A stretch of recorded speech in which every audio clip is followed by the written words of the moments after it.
2026 Dry Season 19th National Climate Outlook Forum, Ncof 19. I am Camille Hall Graham, Corporate Communications Officer at the Trinidad and Tobago Meteorological Service, and I will be your moderator for this morning's session. The Office of Disaster Preparedness and Management will coordinate the working group discussion during the afternoon session. We will begin this morning's proceedings with welcome remarks from Mr. Shakir Beg, Acting Director of the Trinidad and Tobago Meteorological Service.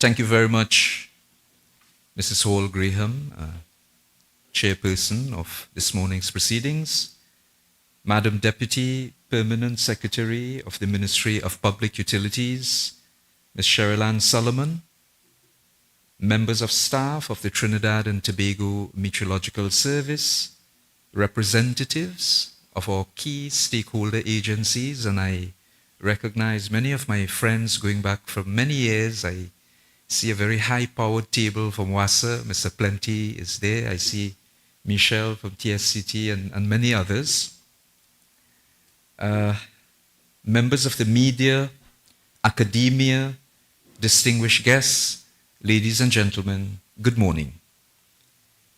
It is my honor to welcome you to the 19th National Climate Outlook Forum of the Trinidad and Tobago Meteorological Service under the timely theme, Early Warning in an Ever-Changing Climate.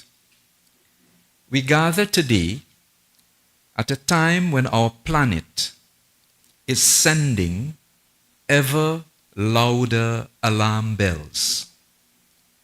According to the latest report by the World Meteorological Organization, 2024 was confirmed as the warmest year on record. This year, Hurricane Melissa was the strongest hurricane to impact Jamaica in their recorded history. These are not just simple statistics. They reflect a planet whose climate system is shifting, warming, destabilizing, and producing more extreme events. The heat that is being trapped by greenhouse gases is turbocharging storms and hurricanes. It's increasing the ocean's heat content, raising sea levels, and amplifying the frequency and intensity of extreme weather events. Here in the Caribbean, and indeed in Trinidad and Tobago, the consequences of global warming and the changing climate are not distant or abstract. The increasing intensity of hurricanes is already being felt. Storms like Hurricane Beryl in 2024, and we know a lot about this. We had reason to place our islands under tropical storm warning. And Hurricane Melissa in 2025, which devastated parts of Jamaica, are vivid examples that climate change is driving the creation of more extreme weather and intense hurricanes. I reminded a group of scientists a few days ago that the system which went on to become Hurricane Melissa and devastated Jamaica actually passed over Trinidad and Tobago on the Diwali weekend, but not as a hurricane, as a tropical wave. Ladies and gentlemen, had this system intensified into a hurricane before its passage over Trinidad, we would have suffered the same consequence as Jamaica. We are lucky, or as some like to put it, God is indeed a Trini. As global temperatures climb and sea surface temperatures warm, hurricanes have more energy to draw on, meaning stronger winds, heavier rainfall, and greater storm surges. For Trinidad and Tobago, this isn't a remote threat. Our vulnerability to tropical cyclones and now tornadoes, yes, tornadoes, flooding, coastal inundation, and infrastructure damage is rising. This is why, ladies and gentlemen, early warning, the cornerstone of this forum's theme, isn't a mere convenience. It is essential. It may well be the difference between safety and disaster, between resilience and loss. The Early Warnings for All initiative is a United Nations-led global effort to ensure everyone on earth, every citizen on earth is protected by life-saving early warning systems for natural hazards like storms, floods, and droughts. And the Secretary General of the United Nations has posited that by 2027, no life should be lost for lack of an early warning, and also no warning should be lost for a lack of understanding. Given this morning the mounting climate reality, early warning systems, robust climate services, and informed decision making are no longer optional for us. It is imperative. Ladies and gentlemen, the Trinidad and Tobago Meteorological Service is facing a phenomenal increase in demands from a very discerning public for more accurate and up-to-date weather information and warnings. We have an increase on a daily basis in requests for data from various sectors and industries. However, in order to expand our services, we need to enhance our capabilities. I'm confident that with the continued support of our parent ministry, we will be able to acquire new equipment to fill our staffing gaps, thus enabling us to deliver on our critical mandate. Forums like this, therefore, ladies and gentlemen, brings key stakeholders together. And I mentioned WASA, I mentioned TSTT, Fire Services, ODPM, and let me pause to specially recognize my good friend from many, many years ago, Ms. Christy Ramnarayan, and congratulate her on her new position as Corporate Communications Officer of the Water and Sewage Authority. Please give Christy a round of applause. We must use the knowledge we have, real-time climate data, seasonal forecasts, sea level rise projections, improved modeling to improve national planning, to protect vulnerable communities, to safeguard our infrastructure, and to preserve our economic and social well-being. Ladies and gentlemen, this forum reflects our ongoing efforts to bridge the gap between climate science and practical solutions. As we begin this 19th National Climate Outlook Forum, I call on all of us, government, academia, media, civil society, and indeed the private sector, to recommit ourselves to building a climate resilient Trinidad and Tobago. Let us use early warnings not just as a technical tool, but as a basis for unified action, to adapt, to mitigate wherever we can, to prepare our infrastructure and institutions to safeguard the future of our citizens. Let us ensure that when the next hurricane approaches, and I'm not making an early forecast, right? But the possibility is always there during any hurricane season for Trinidad and Tobago to feel the impacts of a hurricane. When the next heat wave comes during the dry season, or the flood, or the drought, or the sea level surge threatens, we're ready. We're ready to respond, and we become resilient to bounce back even stronger. Thank you for being here. I look forward to our deliberations, to our continued collaboration, and to charting a resilient path forward together with everyone. Thank you very much.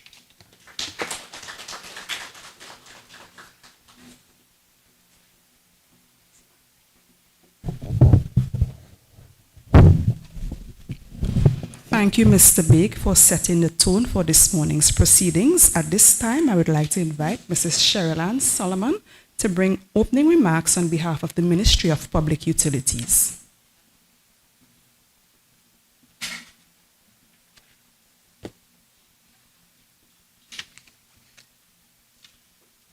Mr. Shakil Beg, Acting Director, Trinidad and Tobago Meteorological Service.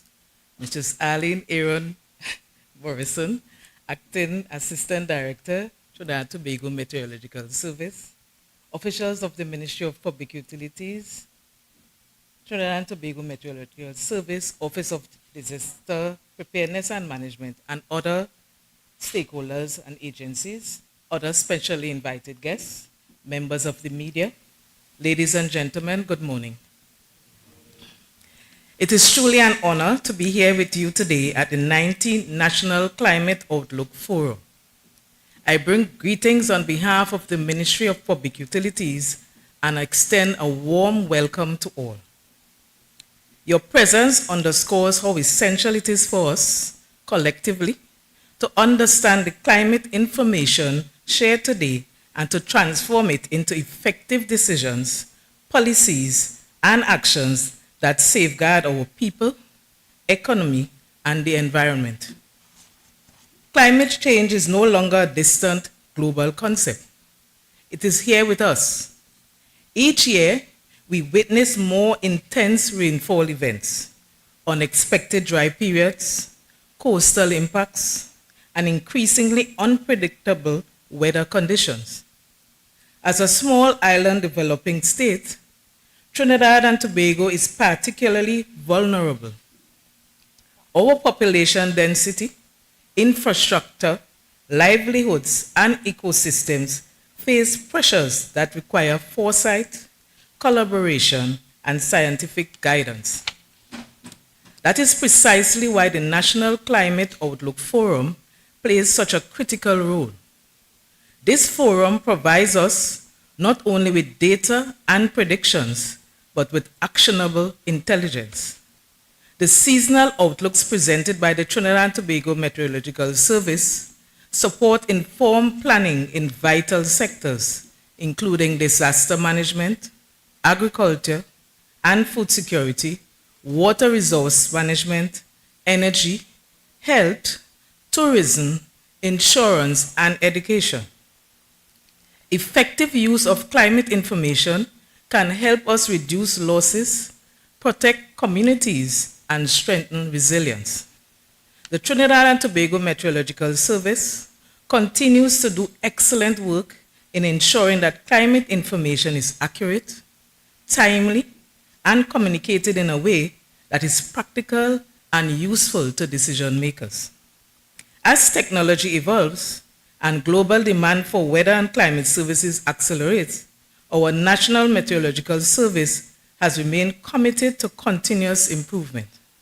from upgraded observation systems to enhanced forecasting products, partnerships with international agencies, and training initiatives that build national capacity. Let me take this opportunity to commend Director Baig and the Trinidad and Tobago Meteorological Service team for their dedication. Your efforts are often silent, but profoundly impactful. The Ministry of Public Utilities will continue to support your mission to deliver reliable climate services, early warnings, and scientific guidance in the national interest. But we must remember something important. Climate information only becomes climate services when it is used. The real value is realized when ministries, emergency responders, utility providers, farmers, planners, and businesses act on the guidance provided. Today, I want to encourage all stakeholders present to engage fully, ask questions, and share feedback so that the service provided by the Trinidad and Tobago Meteorological Service can continue to evolve in relevance and effectiveness. Collaboration is not optional, it is indispensable. We are also mindful that effective communication with the public is critical. Members of the media, your role is vital in helping ensure that seasonal forecasts and climate advisories reach the population clearly and responsibly. We look forward to your continued partnership. As we approach the dry season of 2026, we know there are risks, but there are also opportunities. Opportunities to strengthen preparedness, reduce impacts, and safeguard lives and livelihoods. This forum provides a foundation for doing exactly that. In closing, let me thank all of you once again for participating. Let us recognize that climate outlook information is not simply a forecast. It is a tool for national resilience. With scientific evidence, informed decisions, and shared responsibility, we can navigate the challenges of a changing climate and build a safer, stronger Trinidad and Tobago. I wish the Trinidad and Tobago Meteorological Service every success throughout today's proceedings, and I look forward to the collaborative outcomes that will arise from this forum. Ladies and gentlemen, I thank you.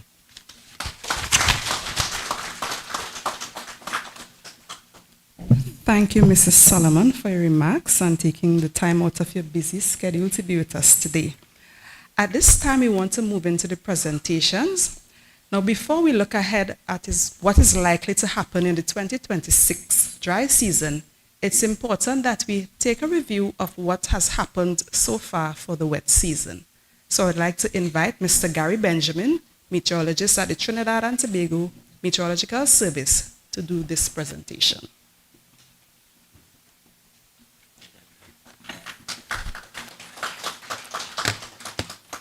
A pleasant good morning, everyone. Of course, I stand on the protocols that has already been established this morning. In the interest of time, I would not go through my full script because it may take a couple hours with explanations because of the important information. But you may be able to have the presentation after online.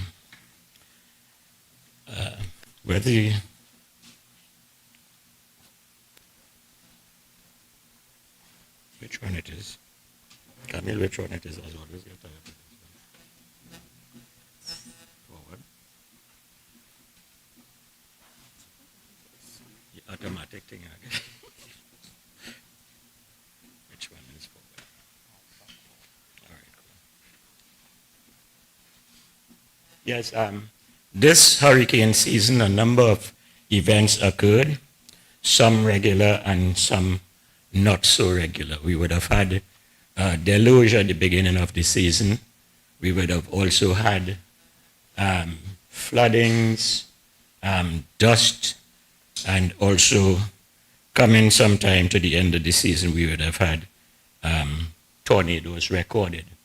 The rainy season was declared, as having started on the 19th of May, as a result of precipitation associated with the ITCC. And in this slide, you would see the band of cloud oriented east to west, or as we say, zonally, oriented east to west. And you could clearly make it out, and that is the weather, what produced our rainfall this rainy season. That produced the rainfall to have us declaring the start of the rainy season. The monthly distribution of rainfall at Piako for 2025 showed the excessive rainfall during May and June, and at Crown Point, May, June, and July.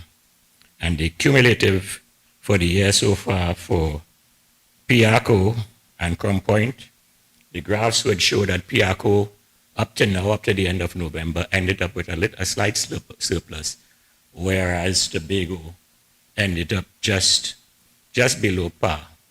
But we are on target to be within the realms of normal. A number of common alerting protocols were triggered,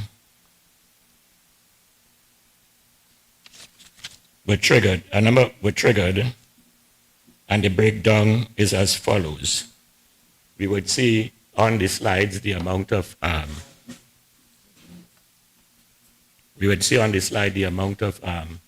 adverse weather. We would have even had riverine floodings and things like that.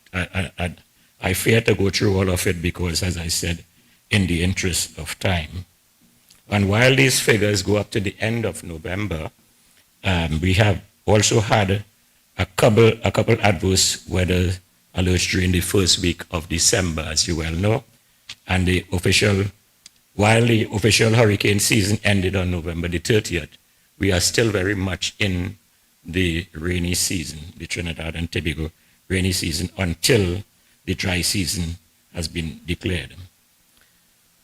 By virtue of the ubiquity of communication information technologies, and also the explosion of people willing to record events, a number of weather events, including funnel clouds, water spouts, and tornadoes, were captured in real time. The slide shows a strong water spout over Manzanilla on September the 14th, and a tornado event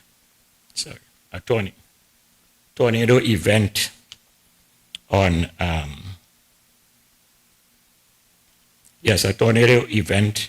October the 7th, which went viral in real time. It started as a water spout, as you see there over the water, and developing offshore Westmoreland, northwest Trinidad. It eventually went inland. And exploded into a tornado, because whenever it goes inland, the heat release over the land is much different from that over the water. So it exploded into a tornado and caused some damage to houses, at least one house or houses in the area. It is to note well that while these type of phenomena, funnel clouds, water spouts, and tornadoes, have been a real and present part of our weather landscape of Trinidad and Tobago, there has been an increase in the observance of such phenomena. As long as we have the ongoing increase in temperatures, that is global warming and climate change, it is to be expected that there is likely to be an increase in frequency and strength of these weather events. Temperature. The rise in recorded maximum temperatures were promptly on time during this wet season. We all heard the complaints and experienced the high heat of the second peak of our heat season. As early as May, we recorded at 34.3 at Piako at least, and the data showed the highest temperatures for this wet season were recorded during the second peak of our annual heat season, from August to October. There were days of temperatures being 34 and greater. And while the criteria, which is 5 consecutive days of 34 degrees or more, were not really achieved to be recorded as a hot spell event, but there was sufficient temperature recordings consistently high enough to cause heat stress, especially in urban and built-up areas. We move on now to the Saharan dust. The recorded history of Saharan dust for Trinidad and Tobago shows a gradual increase to maximum, peaking at about May, June, and July, and thereafter a sharp decline and reduction towards the end of the year. Over the long term, May, June, and July months consistently show the highest number of dusty days. While the outbreaks of high concentrations of dust this year were generally not as long in duration as observed during some previous years, there were periods of intense concentrations over broad areas across the Atlantic. During this period, from the end of May to early June, significant concentrations of unhealthy and hazardous air quality were recorded, pushing the air quality index into orange and red, as recorded by the Environmental Management Authority, the EMA. The highest days were during May, June, and July, thereafter a sharp reduction to the end of the year, which reflected the yearly pattern.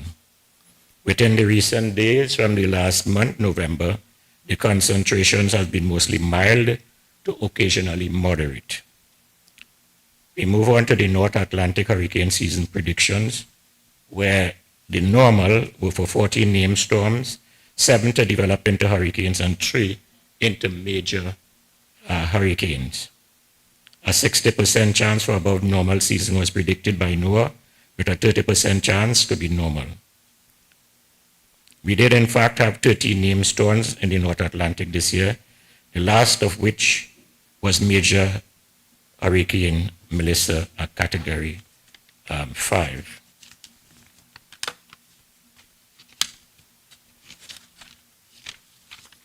Yeah. 5 of these cyclones, and incidentally, Melissa was the final tropical wave passing us for this year, and did in fact, well, I'll tell you more of that at coming to the end. 5 of these cyclones were hurricanes, of which 4 were major ones, Erin, Umberto, and Melissa developing as strong as category 5. For our area of interest, we predicted a 43% chance that the season was likely to be normal and a 38% chance of being above normal. We predicted a range of 1 to 5 storms, mostly 3, the normal being 4, hurricane 0 to 2, most likely 1, the normal being 1. What occurred? 4 cyclones developed in our area of interest. 4. A 5th one, Umberto, developed very near the northern boundary of our area of interest, eventually going on to be a major hurricane. Cyclone number 5, Erin, progressed to hurricane status just at the northern boundary of our area of interest, and also went on to be a major hurricane. The Trinidad and Tobago Met Service, if I may say so myself, once again did a good job of forecasting for our area of interest. Yes, sometimes we have to say it if nobody is going to say it for us. But I'm pointing out that to you to show that these severe weather patterns are becoming more frequent within our area of interest. Why is it important to follow the forecast of the Trinidad and Tobago Met Service and the outlooks?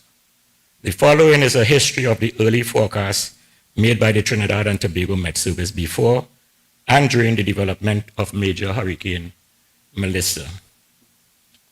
One of the many times that we were able to identify, many times we did it, but this is a stark example, that we were able to identify and track weather events developing and approaching Trinidad and Tobago and the Lesser Antilles. From as early as the 10th of November, and I know this because I did it, I recognized that in the next 3 days, a system or the embryo of a system would come off into the Atlantic. No, they did. From the 10th, and we spoke about it in our 5-day forecast. I'll just go through these slides because it may take some time to explain it. But true and true, we were saying around the 19th, which was the Diwali weekend, we were going to get weather out of the system. In fact, we did get weather. I think we issued a yellow level for that system. What happened with that system? It passed Trinidad and Tobago, recognized as a strong and active tropical wave. And true, we were informing the public through the 5-day forecast, the everyday forecast, and also by the CAP, yellow levels and such. And it did pass as a strong and active tropical wave. Without going into too much of the science, there might have even been a circulation off the ground. But the international bodies could not have called it as a cyclone because it has to touch the ground first. So it was very strong. And immediately after, in the Central Caribbean, in passing us, the system formed into Melissa and went on, I think that is the 28th. So note this, from as early as the 10th, and the theme is early warning. If you listen to what the Met Office is saying and take note, you would realize that if we get the technology and the manpower, we could predict very early in advance. From early as the 10th to the 28th, 18 days later. So 18 days in advance, or let's say for Trinidad and Tobago to the 21st, 11 days in advance, we were able to pick up and point out that this system could impact Trinidad and Tobago as it did. So we have the systems in place. We need to have the technologies and the manpower to keep it going. Okay? So I said in the interest of time, and that is just one of the examples, that is just one of the examples that I have used to show the early warning we are capable of if we have the facilities to do so. We are capable of doing consistently. Ladies and gentlemen, I end by saying the Trinidad and Tobago Meteorological Service is not a mere color commentary or social media reporting entity which wait for events or headlines to occur. Yet we do welcome and encourage the numerous sensible and responsible weather reports by citizens of ongoing weather events via the social media platforms and other communication channels. While we welcome these things, it must be accurate, it must be sensible, and it must be responsible. The TTMS provides weather and climate data and information to numerous stakeholders. We are in fact providers of ICAO, International Civil Aviation Organization's products for the safe conduct of aircraft operations, of airport operations and the aviation industry. The PIACO Synoptic Office is the designated meteorological watch office for the PIACO Flight Information Region. We are official providers of daily public weather forecasts, extended 5-day outlooks, medium-term forecasts, sub-seasonal and climatic forecasts, not forgetting the CAP hydrometeorological alerts, also official statements, alerts, watches and warnings for tropical cyclone and potential tropical cyclone activity for our area of interest in the tropical Atlantic and for Trinidad and Tobago, Grenada, and its dependencies. We do mesoscale, synoptic scale, global scale analysis of the atmosphere, including surface and upper atmospheric observations. The list cannot be exhausted here. We contribute significantly to the data, information, and products to the World Meteorological Organization, of which Trinidad and Tobago, through the Trinidad and Tobago Meteorological Service, plays an important and crucial role. In this rapidly changing climate, we need to continue to provide the level of service that we are capable of and accustomed to, and to adequately respond to the growing demands as dictated by the weather changing, the climate changing, the weather changing patterns, and the increased needs of our stakeholders. Please let us not forget the recent very close call last year, as the director had said, Beryl, which gave us actually touched us up a bit and went on to devastate St. Vincent and the Grenadines. And Melissa, which we were, I don't know if anybody understand how closely we averted disaster with Melissa. Well, not we, but nature helped us in averting that disaster. Both of which went on to wreak havoc on our neighbors. So with that in mind, and reminding you that you must keep abreast and support us in our endeavors by not letting our forecast go to waste, but as the Deputy PS of the ministry said, if it is not used, it makes no sense. Well, I paraphrase it. So, she didn't say that, I paraphrase it. So don't go and say I say she said. But I'm paraphrasing. But if it is not used, and I've been saying this for a number of years, if we make forecasts and we keep it to ourselves, it's still not a forecast made. So, ladies and gentlemen, I thank you for your continued support, for your attention, and always be safe and take care.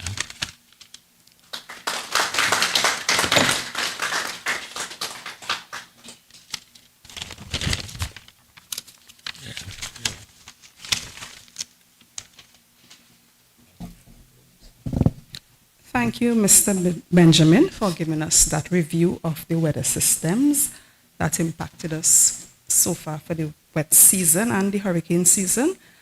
I don't know how many of you realize that we experience dry spell drought conditions in the wet season, and we also transitioned from ENSO neutral to La Nina conditions. Now, the ENSO is one of the main climatic features that affects climate variability in Trinidad and Tobago, what happens from season to season. So at this time, I would like to invite Mr. Ian Wallace, meteorologist in the climate section, to deliver the next presentation.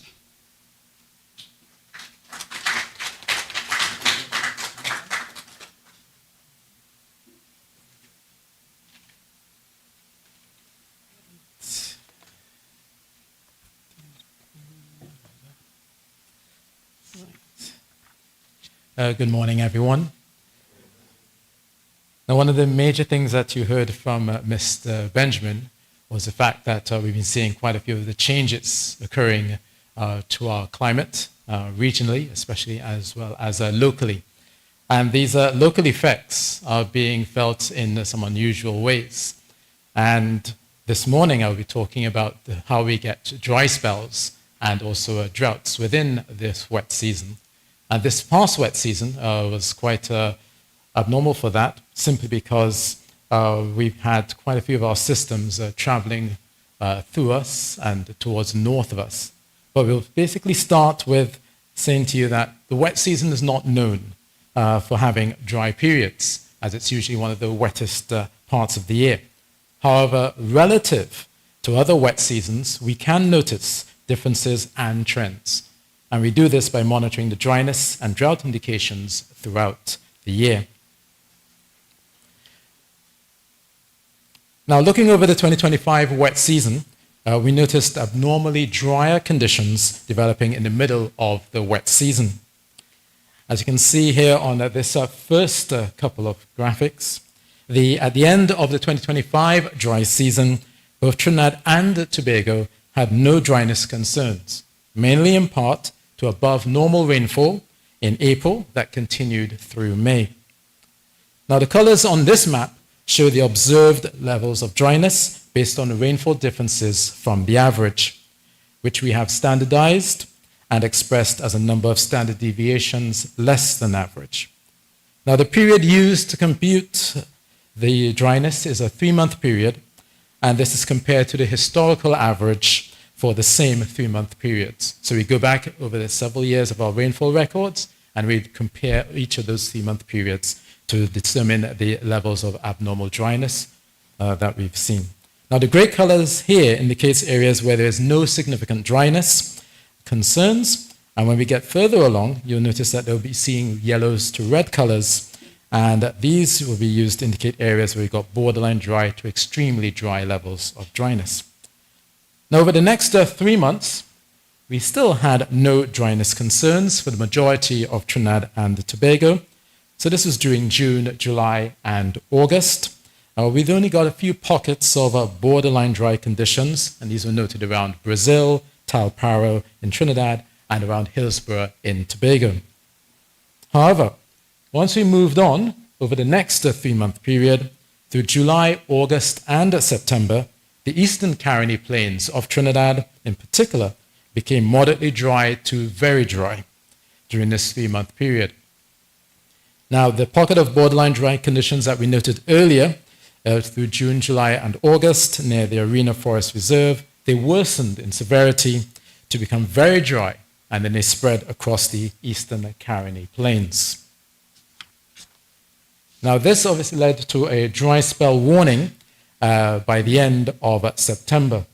Now, farmers in areas such as San Rafael, Brazil, and Talparo, they were advised to monitor soil conditions as a budding drought event had been observed, and a drought watch was also in effect across the eastern Caroni Plains. In Tobago, they at this time had near normal conditions, which he had observed earlier from June, July, and August, but they also became borderline dry by the end of September. Now we can see that once we get into August, September, and October, the following 3 months, you notice that a dry spell did develop over southwest Tobago, and the dryness became more severe over northeastern Trinidad. During the 3 months, that level of severity increased over southwestern Tobago from dry borderline to moderately dry, which signaled a dry spell near Crown Point, and from slightly dry to dry near Hillsborough. So in Trinidad, that dry spell, which had eased slightly across the Caroni Plains, however, areas near Piarco, Brazil, and Valencia remained dry by the end of October. But it is noted that as we go through, this is the part of the wet season, where August is typically your wettest month of the year, and we get a slight dip towards September and October. But even for that dip, this was actually abnormal. Now we come to September, October, and November. This is the last 3-month period which we are reporting.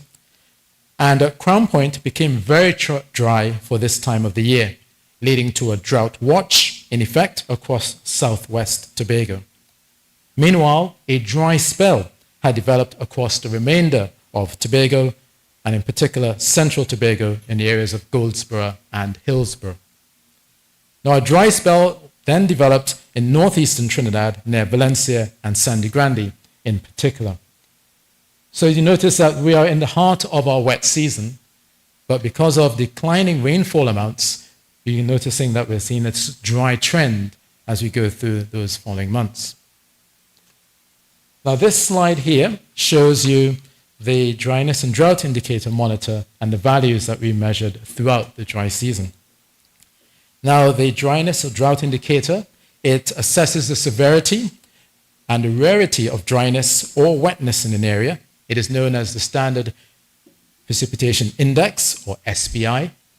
And negative values of SPI, they indicate less than median rainfall and drier conditions. And positive values indicate greater than median rainfall and wetter conditions.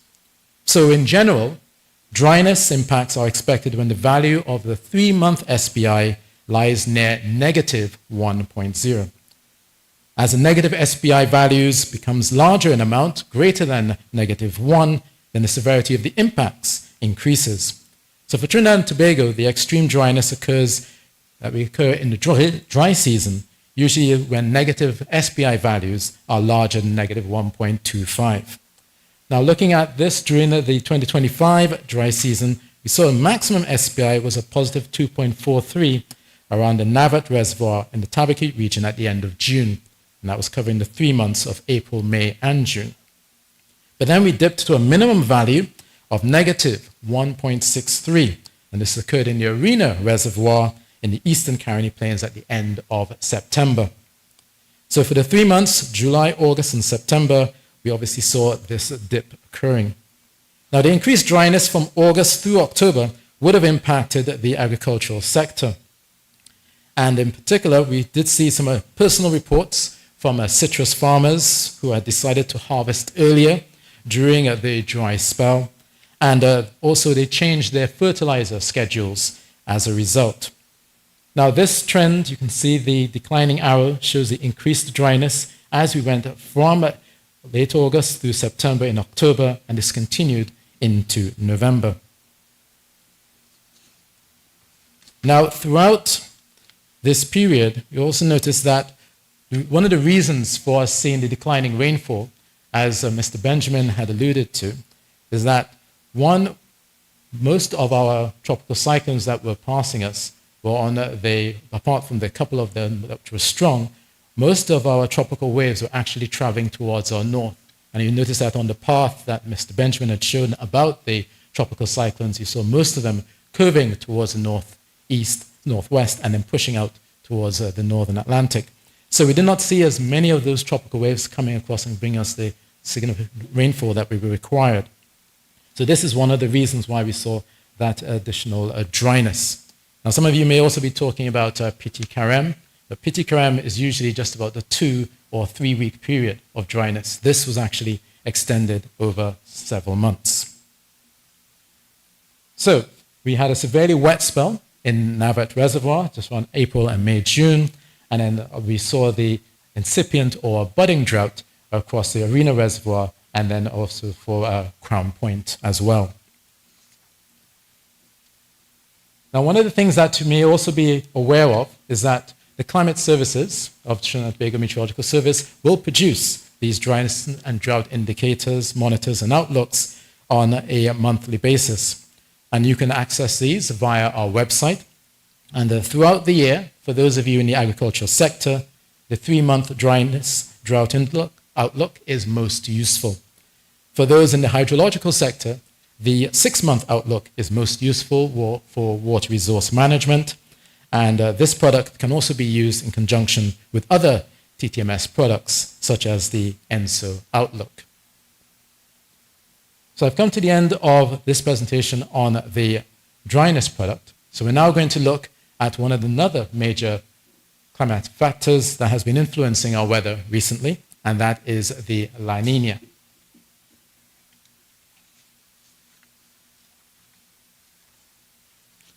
Now, for most of us, the La Nina is one of those phenomena that basically we hear about, but we don't necessarily understand what it actually does for us here in the Caribbean. So I will start with a summary of the key climatic factors behind our forecast, which includes the La Nina, which is our major climate driver. And the characteristics of the La Nina, you can see here, is that we have anomalously low pressure in the western Pacific. We usually get stronger than normal trade winds across the Pacific Ocean, and this leads to dry conditions in the eastern Pacific. But conversely, we see wetter conditions normally occurring during a La Nina in northern South America, which includes Trinidad and Tobago. And this is a result of the deep thermocline, which we get, the changes in our deep sea surface temperatures across the Pacific. It's usually shallower in the East Pacific, which obviously leads to dry conditions in that part of the world, but we tend to get wetter conditions on our part of the world. Now, the oceanic and atmospheric anomalies, which is just another way of saying departures from the normal over the tropical Pacific Ocean, are consistent currently with a La Nina. Now, these maps show the average ocean temperature at left, and the map at the right shows how much cooler or warmer than usual are the oceans. That is the temperature departures from normals, what we call anomalies. So you can see that the equatorial sea surface temperatures are below average across the central and east central Pacific Ocean, and these are negative departures from the normal currently signal that ongoing cooling waters of the eastern Pacific Ocean. Now, through mid-August, we then have an update across from the Meteorological Service, looking at this area of it that we look at in the eastern and central Pacific. And at that time, the temperature had dropped to negative 0.5 degrees to negative 1 degree Celsius below the normal. And that would obviously then trigger a La Nina. On October 14th, 2025, the Met Office updated and highlighted that La Nina was present, as below average sea surface temperatures had ranged from negative 0.5 to negative 0.1 from the surface to a depth of about 200 meters across the central and east central equatorial Pacific Ocean. Now, El Nino and La Nina events are defined based on this central Pacific area. It's the average SST anomalies, or sea surface temperatures departures from normal over that region between 5 degrees south and 5 degrees north, and 170 degrees west and 120 degrees west. Now, what does this mean for us here in Trinidad and Tobago? So when a La Nina occurs, it has been found that the southern Caribbean, including Trinidad and Tobago, exhibits a wetter than normal late wet season and early dry season. So this includes a high likelihood of a seasonal average rainfall falling within the upper third of the historical distribution, given a La Nina during the same season.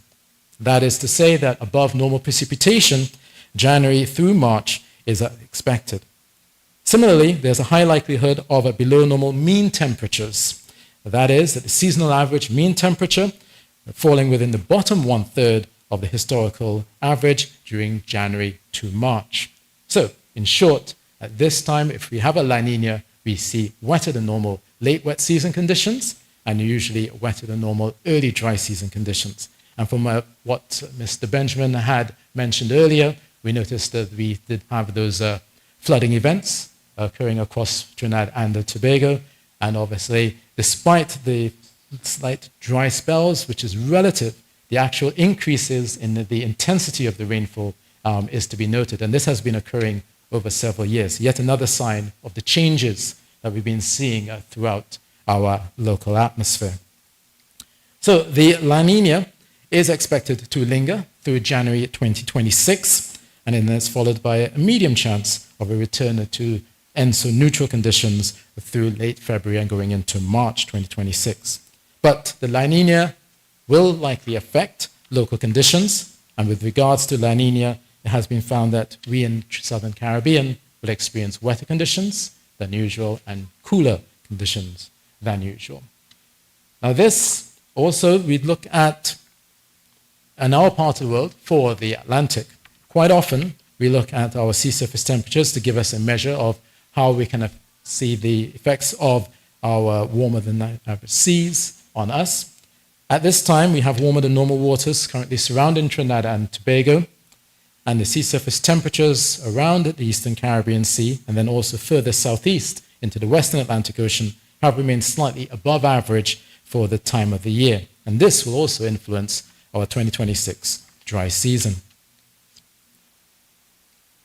So we've talked about our La Nina, the fact that it is existing and it is present, and it will be present for the next couple of months. And as we go through the next few months, here's a reminder that during not only the wet but also the dry seasons, you can keep up to date with our monitoring updates from the climate section. Throughout the year, for those in the agriculture sector as well as the hydrological sector, the ENSO monitor is most useful for those upcoming changes in the status of the current La Nina, and then forecasts of any changes in the status as we go through the next few months.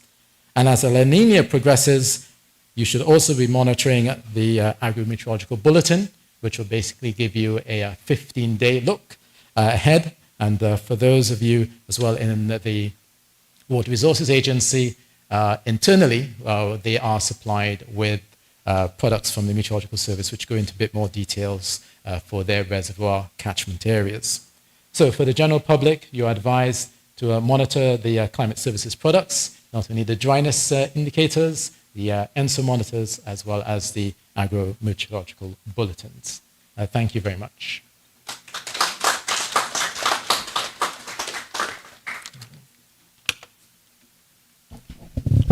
Thank you, Mr. Wallace.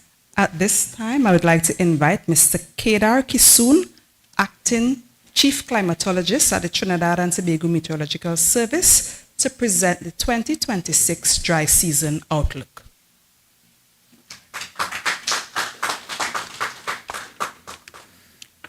Good morning, everyone. Thank you all for coming today and listen to our very informative and educational presentations. So today I will present our seasonal dry season seasonal forecast.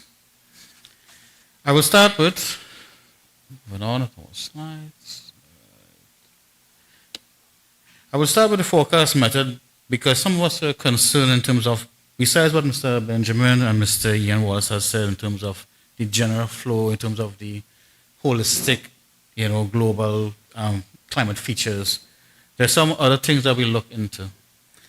So we will look at what we normally look at in terms of doing the forecast for the dry season. We usually look at the climatological and meteorological information and knowledge that we have gained in the Met Services over the years. Also, analysis and statistics of dynamic meteorological and models.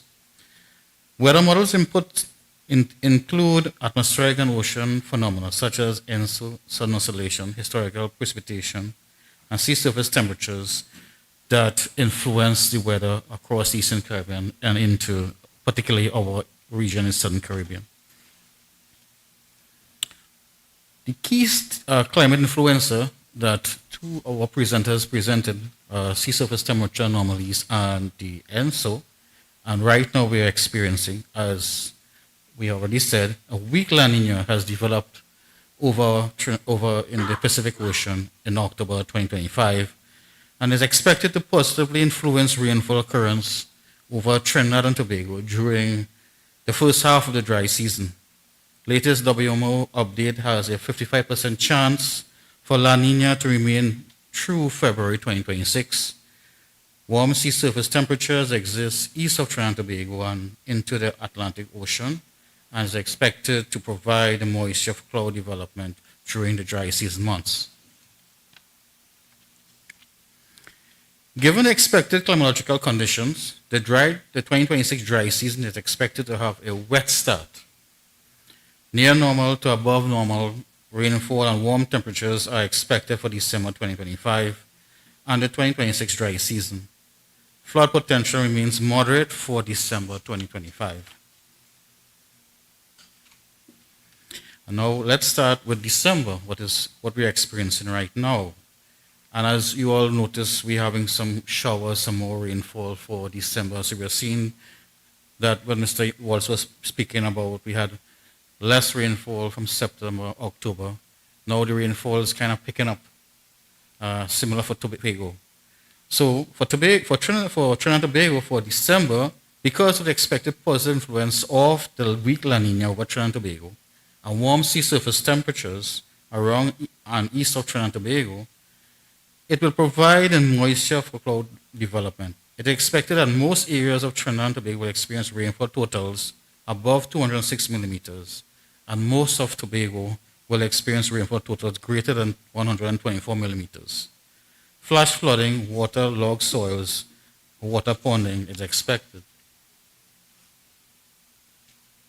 Looking at December through February months, similar climatic conditions as December 2025 is expected.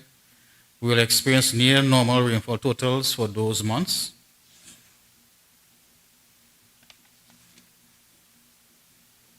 During January to March, the wet climate conditions will be entrenched and the teleconnection will be at its greatest. It is expected that above normal rainfall amounts will occur during the 3 months period of January to March.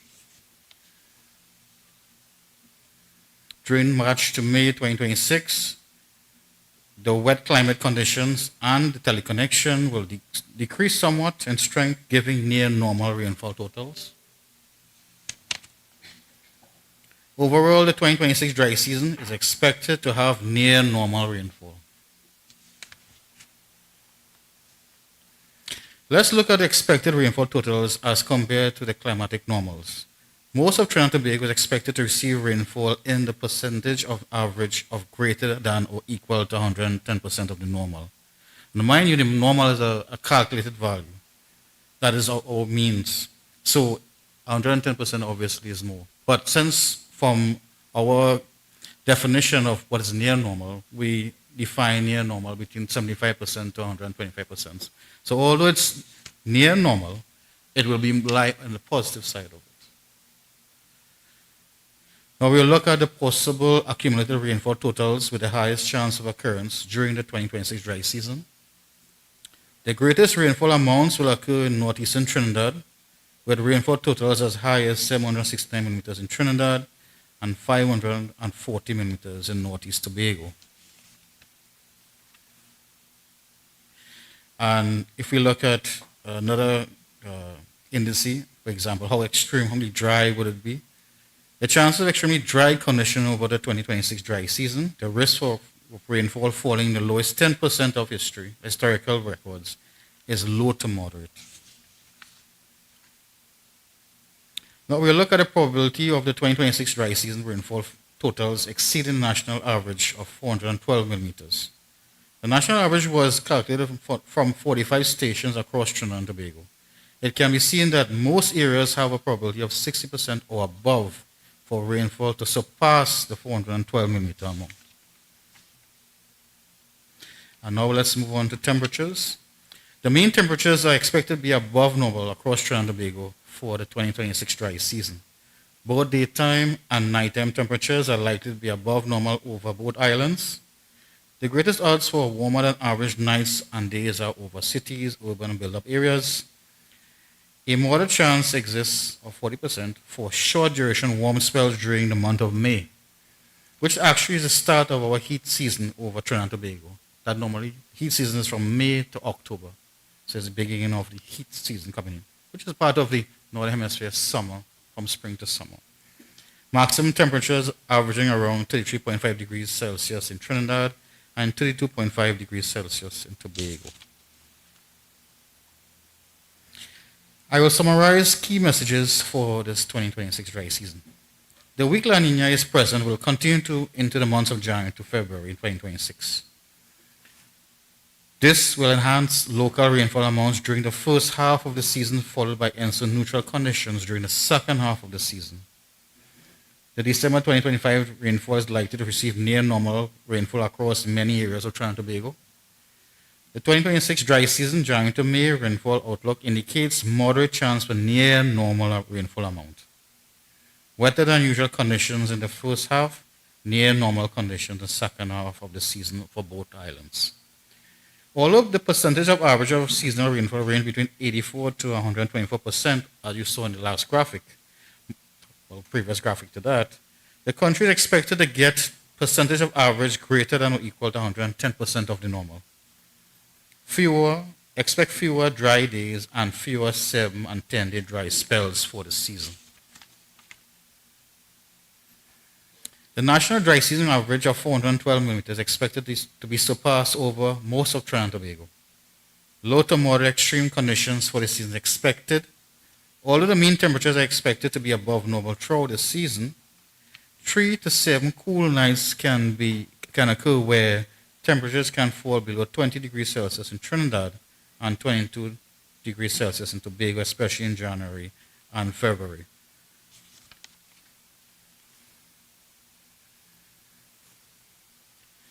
Recent weather events in December have already positively influenced surface water flows, river levels, and groundwater recharge rates across Trinidad and Tobago, and is forecasted to continue into the first half of the dry season. The available warm, humid, and wet conditions particularly makes convenient breeding grounds for mosquito population to increase over the season. Wetter than usual start of the dry season is expected to decrease season bush, forest, and landfill fire potential, while the wetter as usual latter half of this dry season is expected to increase bush and forest and landfire potential. What should be done, as you already heard about the 2026 dry season outlook? Well, early action preparedness is necessary. Review household water plans. Sorry,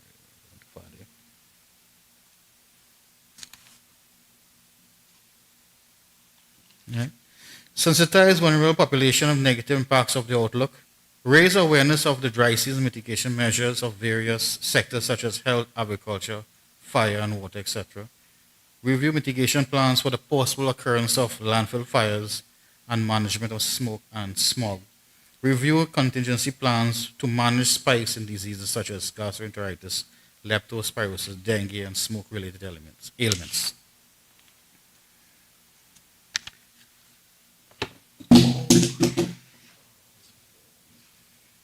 Sorry about that. Sorry about that. Thank you for attending the 19th National Climate Outlook Forum, and again, thank you.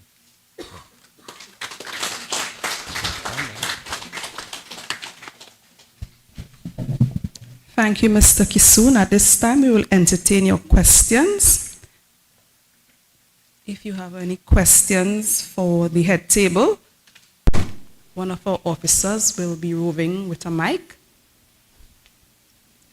No questions, so we understand what is likely to happen for the upcoming dry season. No questions. So we will now go to a break. We have refreshments near the registration area. Okay, before you do that, we would like to crave your indulgence. We would like to have a group photo just at the head table. Thank you.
we're going to invite firefighter Kenroy Adams of the Trinidad and Tobago Fire Service to deliver a presentation on fire statistics for 2025, following which Fire Sub-Officer Jude Rogers will deliver a presentation on bushfire prevention measures.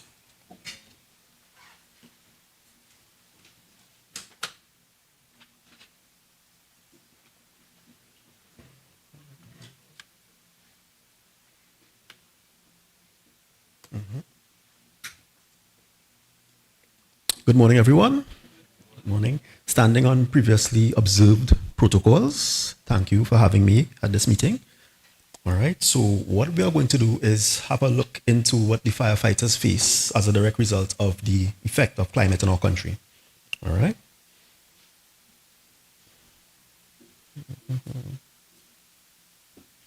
Some assistance with this. Okay. All right, so we'll begin by having a look at the trend of the number of fires we had over the years from 2021 to 25. All right, as previously stated, 2024 was a very hot year. All right, we would have had roughly, let me see what the number is. Right, so there was a noticeable increase in the total number of bushfires throughout the country from 21 to 24. And of course, we're seeing a very sharp decline in the number of recorded incidents, moving from 24 to 25.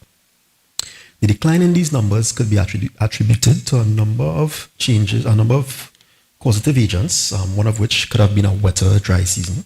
All right. Other factors could include, but are not limited to, lower incidents of indiscriminate burning, be it people burning rubbish or otherwise.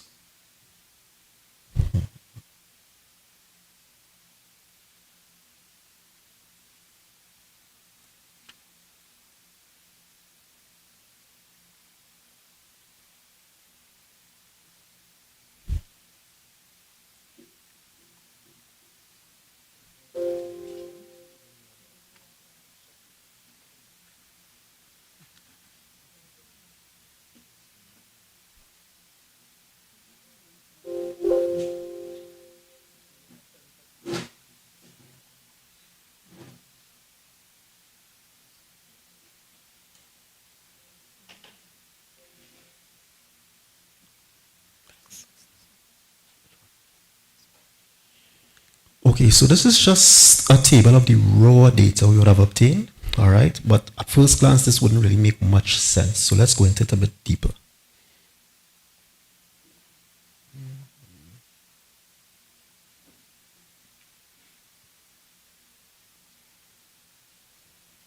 All right, here I have some more statistical measures in terms of skewness, kurtosis, etc. But these variables have actual significance in the real world. All right. So, 1 second here.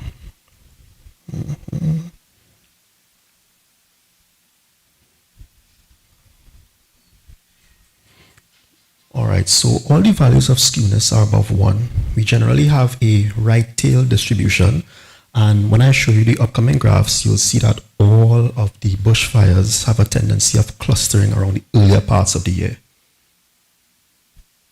All right, so what we have happening here, the majority of our bushfires would take place in the first half of the year, between January and June.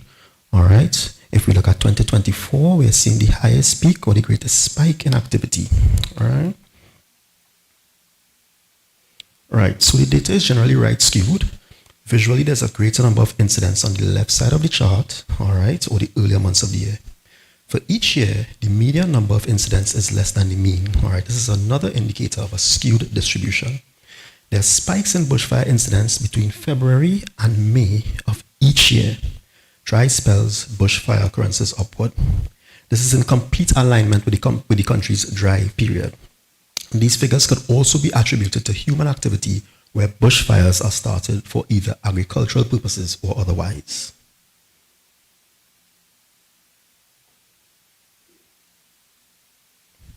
All right, so let's look a little more into the data. What is it telling us? So in 21 and 2022, fire occurrences were relatively consistent, moving from month to month. In 23 and 24, the high variances indicate extremes in bushfire incidents. So as seen in the table before, there were spikes in incidence for the months of March for both 2023 and 2024.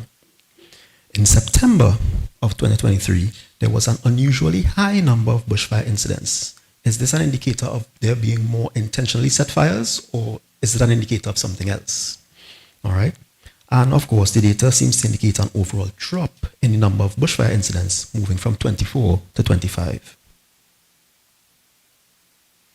So what I would have done was pulled on the Met Office's data, which is readily available online. Thank you very much. And this would have been in an attempt to see how bushfires move with reference to precipitation, more specifically rainfall. All right, so this is the number of bushfires for the year 2025, all right?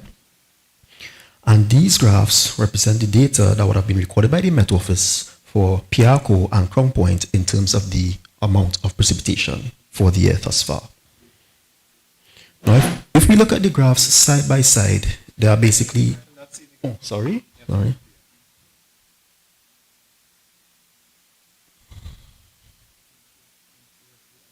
All right, so this is the number of bushfire incidents by month for this year.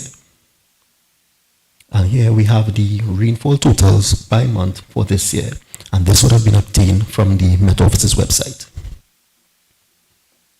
So putting the graphs side by side, all right, what we are seeing is that they are almost inversions of each other. Months of high bushfire activity seem to align with months of low rainfall totals. But this is not to say that the rainfall levels are the main contributing factor to bushfire incidents, because correlation is not causation. All right.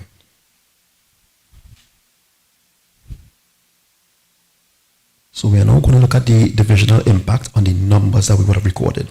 So as you can see, the northern and southern division would have accounted for relatively even numbers of the amount of bushfires we had in total for the period 21 to 25. So from the period 21 to 25, we experienced a total of 10,396 bushfires according to our records. All right. So our data indicates that the northern division would have accounted for at least 36.7% of this figure, with Tobago accounting for roughly 11.2%. The southern and central divisions would have accounted for roughly 35.5% and 16.5% respectively.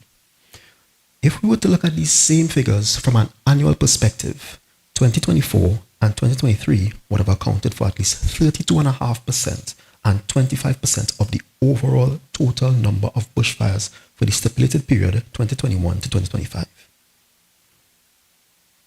All right, these are the actual figures. All right, so now we're going to look at the divisional impact for the year 2025.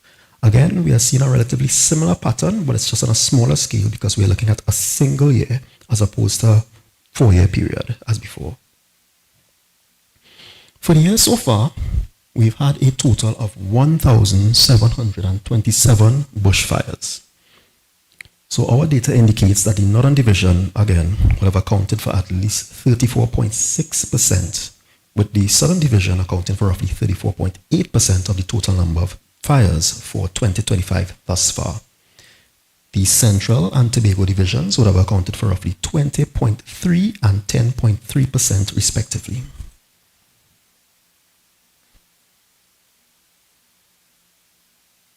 And one of the things that is near and dear to many people's hearts is the issue of financial losses due to bushfires. All right. Now, where financial losses are concerned, you're looking at properties. So, for example, you can have bushfires that end up becoming structural fires. You can have bushfires that end up becoming vehicular fires, right? Some people lose a lot of crops and whatnot due to bushfires.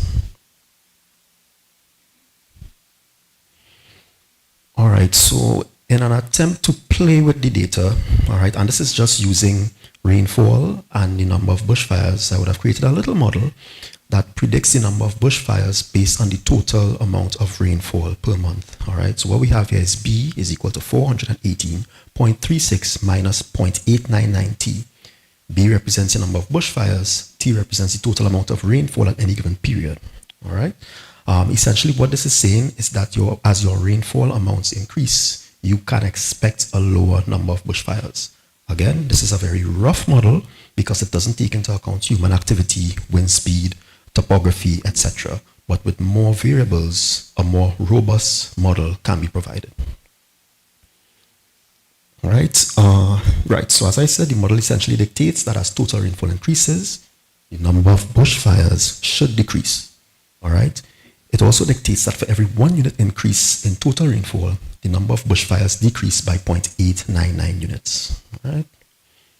All right. So the limitations to this model would have been a lack of data relating to additional variables such as the exact number of intentionally set bushfires over the span of each year as many fire incidents go unreported. Acquisition of additional independent variable data such as topography, wind speeds, humidity, etc. All of these variables could have provided for a more robust mathematical model in predicting or regression model. All right. And that's the end of my presentation, ladies and gentlemen. Thank you very much for having me.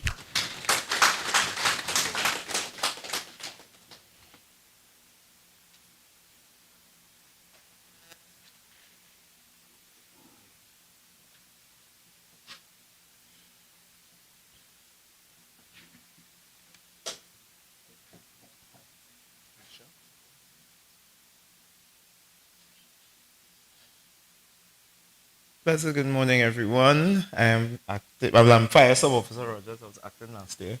Not acting anymore. Thank you very much, sir. All protocols observed.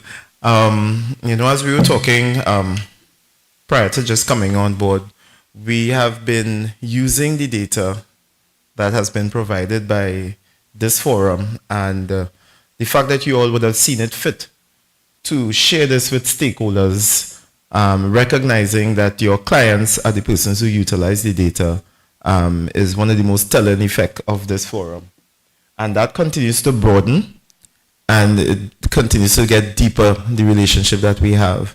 And so for persons like Mr. Benjamin, Mr. Wallace and Kadir who do an excellent job, we want to thank you in the fire service because what we've been able to do is to develop some sort of decision-making tool. The information that we have gathered from you all, we've been, as you saw with our statistician, and I want to thank Mr. Adams for his work. Very, very versed, and you hear him spitting out all of the mathematical formulas and so forth. And I want to thank him because there's a lot of resources that we don't utilize in our agencies. But I'm very thankful to have him because we've been able to draw on that and to make decisions. So now the Chief Fire Officer is armed with information that is relevant. And so what we are attempting to do is to have a predictive model to determine how we are going to apply the limited resources that the fire service has. And you understand what I mean by that when I speak about limited. Not only that, but we are spread across a wide geographical locations. Just the fact that we noticed from what Mr. Adams was saying about the Northern Division being the most affected or providing the most bushfires tells you a lot. And if you look at the topography and the space, the land use, it is much more vegetation, it's much more untouched forests. So let's talk about fire service bushfire mitigation and how we can take steps to mitigate against fires.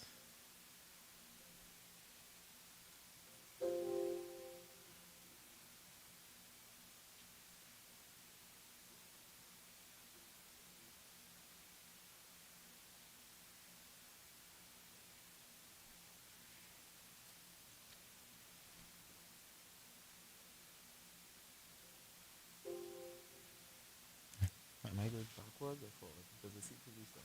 Is this forward or back? Yes? Bear with me as I try to get the technology to work, eh? I'm trying to go forward on this, guys. It's going backwards. Let me just see. Right, that's forward. It's the other one. The other way around. All right, okay, good. So, there we go.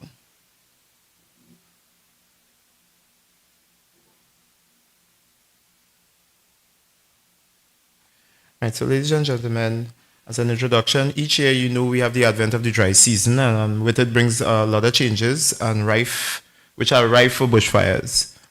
In 2024, as we observed, we saw a drastic increase over 2023. And so far, 2025 is showing a very different situation with a major reduction in the amount of bushfires that we have encountered in the fire service. Roughly 1,700 bushfires is what we've responded to for the year 2025. So bushfire risks are intensified by drought conditions, which we understand based on the different weather patterns and the systems that you are describing. But the fire service has to, and members of the public, the business community, persons who are involved in a lot of land use, we must take proper planning and precautions to avoid the damages that can arise coming out of that. So let's take a look at some of the challenges that we face.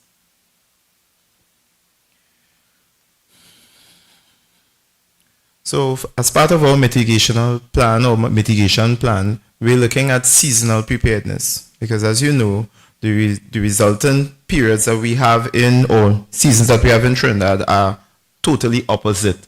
So preparation for the dry season takes place directly in the rainy season. So we are in preparation as we speak for the dry season, and we conduct monitoring of those sensitive areas. Part of the strategy of the fire service is also to provide public advisory,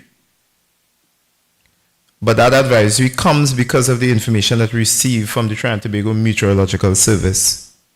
We receive the results of the weather patterns that are being experienced. We feel the impact of it as we respond. We try to provide safety and awareness programs. We work along with ministries such as the Agriculture Division. We also work along with the Ministry of Rural Development and Local Government. The reason being is these agencies are also charged with a similar responsibility in that they have to prevent forest fires, as far as the Forest Division has that responsibility. And the Rural Division or the local government have the CERT programs, which are designed for response in the communities. The fact of the matter is, and my friend would bear me out on that, I'm seeing representatives from the local government here. The fire service cannot be and cannot respond to every call based on proximity. We have to build resilience within our communities to be their own first responders, while the fire service will respond to those which are very acute and which have far-reaching consequences. Right? I remember last year we would have responded to a fire at the nation's landfill, which lasted for 7 to 8 weeks. So you can imagine the fire service responding, and we're just changing shifts, and personnel are there. Literally all our resources for that particular area is located at the landfill site. And so those types of challenges, and those are derived from bushfires, which breach the borders of the particular business. So we're going to talk a little bit about that. Part of our bushfire mitigation plan talks about the coordination with communities and other agencies, and I just would have mentioned it to you. Again, data that is fed to us from the TTMS helps us with our decision making, whether we have most of our resources in the Northern Division. As you see, we would need to have the majority of the fire service vehicles that are able to respond and personnel in the Northern and Southern Division because of the high volumes of fires in those areas. We also have a program that is put in place under the Agriculture Fires Act. For those of you who are familiar, the bushfire season begins from the 1st of December and runs all the way to the 30th of June of the following year. During that period, it is illegal to set any fires, outdoor fires that is, in your communities. Persons would be required to have a bushfire permit to do so. And we'll talk about that as we go along through the program. All right, so what we want to have put in place by the public and other organizations, private and public sector businesses, is the practice of good housekeeping. And when we talk about housekeeping, it is not just for indoors, but we are talking about how you prepare your entire compound, especially along your perimeter fence line, and the type of materials that you store in close proximity to your perimeter fence line. So if we were to do a risk assessment, and if we were to think back about either our homes currently, or even the businesses that we are working alongside, we would have to think in terms of whether we in breach of some of these challenges that we're seeing here. So some of the good practice would be clearing vegetation around the fence line, trimming the grass in that particular area, even trees that are overlaying and that can be in close proximity to your roof or your the ceiling of any particular house or business. Cleaning of the guttering.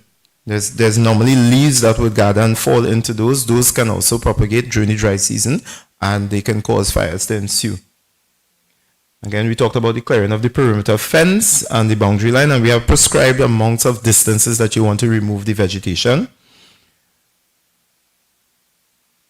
Now, how does collaboration in the community reduce the risk? We understand that when persons recognize the hotspots in their area and areas that are more prone to bushfires, we ask persons to take the necessary steps to eradicate that type of vegetation in that area. Normally, communities will have to come together to work on that. There are a lot of abandoned properties in many, many locations, in many jurisdictions. That has been one of the major challenges that the borough and regional corporations have been having challenges with. So the owners don't seem to pop up, and the borough corporation is laden with the responsibility now of trying to clean and clear those particular properties that are causing harm and danger to the neighboring properties. So that's one of the challenges that we face, a lot of abandoned houses and also abandoned properties that are, the vegetation is way above the level that it should be. So what we want persons in the community and in the business community as well is to recognize your responsibility if you are living near a bushfire prone area. And many of you would have been driving along the highways, and you notice that every year the center of the highway and all of the grass fields along the side of the highway is burning, and it causes visibility issues for us as commuters and drivers along the roadway. Those are also some of the at-risk areas, and it seems to pop up in the same areas every year. All right, so we need to focus on that. Hence the reason why the borough corporations and the maintenance work that they do and the other programs that are funded by the state are so important in keeping that vegetation at what we would consider to be the prescribed levels. Right, additional preventative measures. Right. So I talked about how much we should be thinking about clearing along our fence line. So let's start at home. How much along our fence line should we be clearing? We're looking at a minimum of 5 feet of vegetation around your property boundaries, maintaining it trim, and also if there is the availability of water, which we've heard from the Met Office, we should be having a wetter than normal dry season. So we should be able to have water to keep the grass well watered. Again, keeping down that level of dryness. Creating fire breaks in rural areas. For those of us, anybody in the forestry division here representing? No, I don't see anybody in the forestry division. But they in particular will understand the value of keeping a fire break. So when you have forested areas, you have to ensure that there is at least a 15 to 20 meter break between the forests, because you do not want that fire to cross that boundary. And then you have, hectares of lands. And we notice that when we see our forested areas. And these are normally productive forest-bearing areas, or it may be virgin forest that we need for our ecosystems to be vibrant. And we really don't want to see that. Many years we have seen the northern range on fire. And it really hurts my heart to see that taking place. And most of the times when we look into the cause, it's because of human intervention or human interaction with the forest areas. Right? Storing of flammable materials safely. So I want to just point out some of the things that we've observed. Persons who store, who are importers or businesses that are importers, and the storage of stuff like pallets. And when you stack pallets along your fence line, that is going to aid because it's a very combustible material. Also, the discarding of boxes. We're in the Christmas period, and the fire service is sending a message because now there is an increased activity, business activity, and everybody is stocked up and loaded up. What are we doing with the waste material that is a resultant of that? So these are some of the precautions that we want members of the public to be aware, both in the business and in our local communities. We are asking persons to prepare a plan, and in that action plan, you should identify critical contact numbers for the fire service, which is 990, and you have other agencies that can support that effort. We are asking that you, in your preparation of your plan, make sure that you have a contact list for the nearest fire station that can respond to your call. Right? That was very, very important. I would even go as far as saying that as stakeholders, we should develop relationships with one another. We have a very good relationship with WASA, so that when we need to have our water supply boosted, we can call on the persons at the pumping stations and have the water supply augmented in the particular area where the disaster is taking place or the fires. So that's an example of a collaborative and a supporting effort. Ensure access to water supplies for firefighting response, right? Exactly what we talked about. And so even on properties, we are asking persons to have a reserve amount of water specifically set aside, especially during the dry season, for the purpose of firefighting. All right? So normally your hose reel systems are set up in such a way, and it can be used to augment and to fight fires in industrial complexes and as well as in business community. But what about our homes? How much water may we have in excess to fight fires? So it's something we must think about in our water usage during the dry season. Right? We should reserve water for that purpose.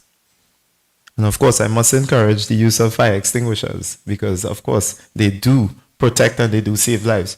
So each and every home, each and every business, I expect you to have a fire extinguisher, and it should be serviceable and readily available at all times.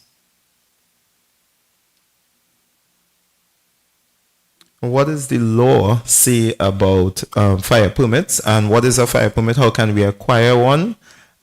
We talked about the period within which you must seek a fire permit for the burning or setting of fires on land, which is an outdoor activity. And that is from December 1, as I said, to June the 30th. So the application must have the land location and the boundaries of that land. So we want to look at what are the neighboring boundaries, whether you have a school, whether you have a gas station, whether you have a river running alongside one of the parts of the boundaries. All of those affects the risk involved when you have land that needs to be cleared or to be burnt. We look at the nature of the operation that you are involved in. Many persons would be clearing land for developmental purposes. There's a lot of buildings that are going up, and this development must be brought to the attention of the fire service prior to. One should not be developing without first including the fire service and ensuring that we are aware and that we also would prescribe the necessary measures within which you can safely clear those pieces of land. The number of persons in that operation of land clearing is also important to make sure that you have adequate persons to supervise the activity of burning and clearing of lands. For forested areas, they will have camp locations. We need to know the location of your camp.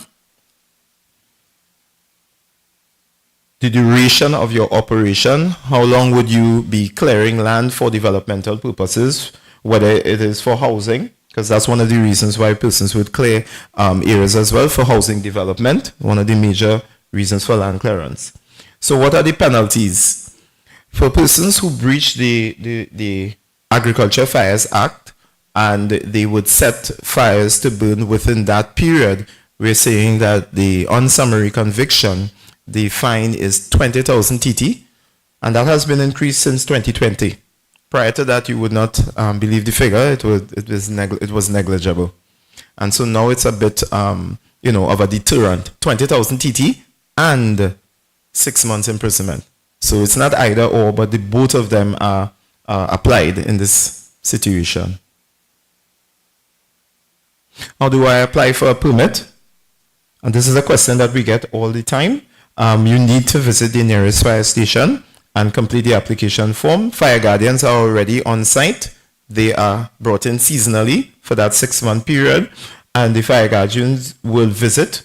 They will generate a report, and they would grant that permit for a 5-day period, and they would give you a specific period within which you can actually conduct your land clearing and burning activities. They will tell you how many heaps and how high these heaps can be, how far away from the boundary line you can actually set these heaps to burn.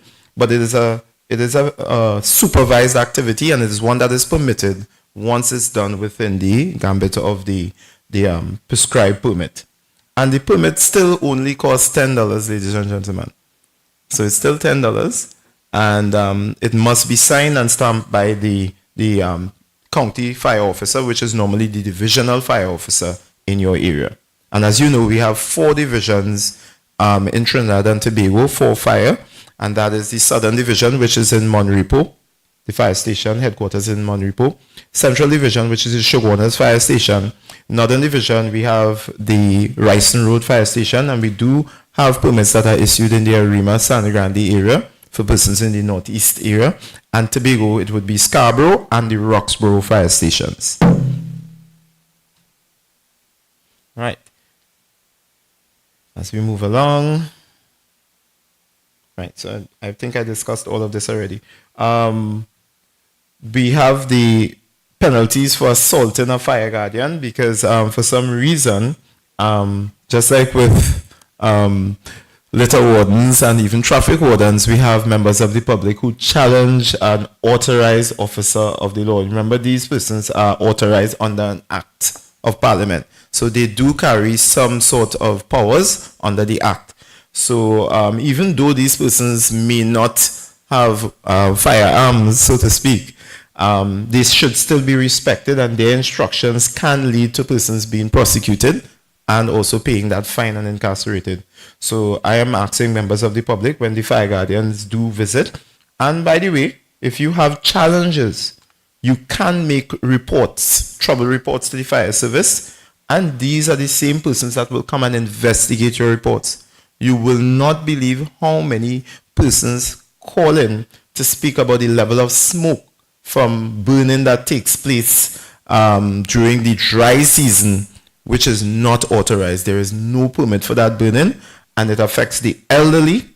It affects persons who have just given birth. It affects persons who have asthma, persons who are differently abled, who cannot leave an area that is inundated with smoke. All right, and we're not even talking about the threat of the bushfire leading to your home or your business and threatening your actual structure. And these are some of the challenges. So the fine for assaulting, an assault in this case can also be obstructing. You don't have to physically put your hands on one of these officers. That fine is 1,500 TT and 6 months imprisonment. All right? So this may be knowledge for a lot of persons, and I hope that we share this information, and we also begin to engage the fire service and its respective arms in carrying out their duties. So in conclusion, we are asking persons to have a level of preparedness in your communities, in your home, in your businesses, because it would save lives first and foremost and your property. Follow the guidelines of the TTFS, and if you need advice, please feel free to reach out to us. Work within your communities to develop resilience. If you can be a volunteer in your community and join with your community in terms of the CERT program, which is a responder program for disasters in the local area, whether it's flooding or fires, and ensure that you have legal compliance during the bushfire season. I thank you very much for your avid listening. And if you have any questions for fire service, yeah, sure. Thank you.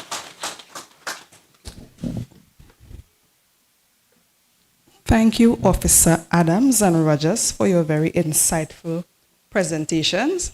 And we are happy to know that you are using our information for your decision making and planning, because when the World Meteorological Organization spearheaded the Ncof back in May 2015, the main aim is to really get stakeholders, particularly those in priority climate-sensitive sectors, to use the climate information in their decision-making and planning.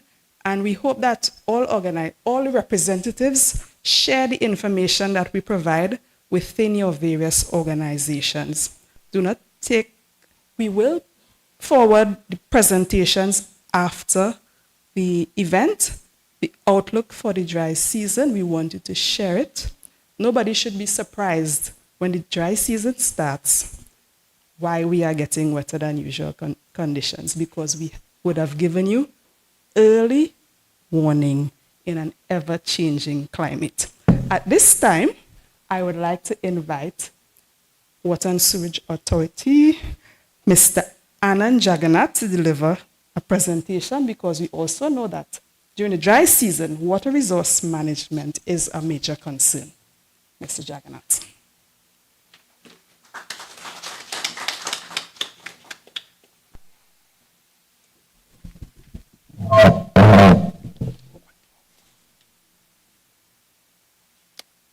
Hi, morning everyone. All protocols. All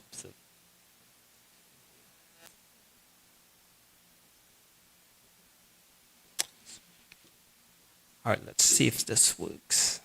Very good. So, okay. So I will begin with an introduction to WASA operations. We'll just go over a couple things, the water distribution network and so forth. The Trinidad and Tobago Met Service was so kind to provide us with 4 areas of focus so that we all could have a discussion and we could share some information, right? The 4 areas are: 1, how does a wet/dry start to a dry season influence management plans? 2, how do warm temperatures and strong winds influence evaporation rates, and what methods can be used to mitigate against this? 3, explain the state of reservoirs in terms of maintenance and servicing. 4, an update on the WASA groundwater development project across Trinidad and Tobago. And the last area, it was up to us, and we decided to go with our smart water network. Right, so here we have a map. If I begin to the right, we see where the Hillsborough Dam is. Just see the little dam there to the middle of Tobago. In Trinidad, to the northeast part, you would see the Arena Reservoir, Hollis. Well, Arena is more to central. Hollis is more to the east, northeast. Then you have Navet. You'll see 2 reservoirs there. The major impounding reservoir where we get water directly from, and you'll have what they call the lower dam. And remaining in the south, the other 2 is small, fairly small reservoirs at Clark Road, which is in Pinal, and La Fortune, which is in Point Fortin.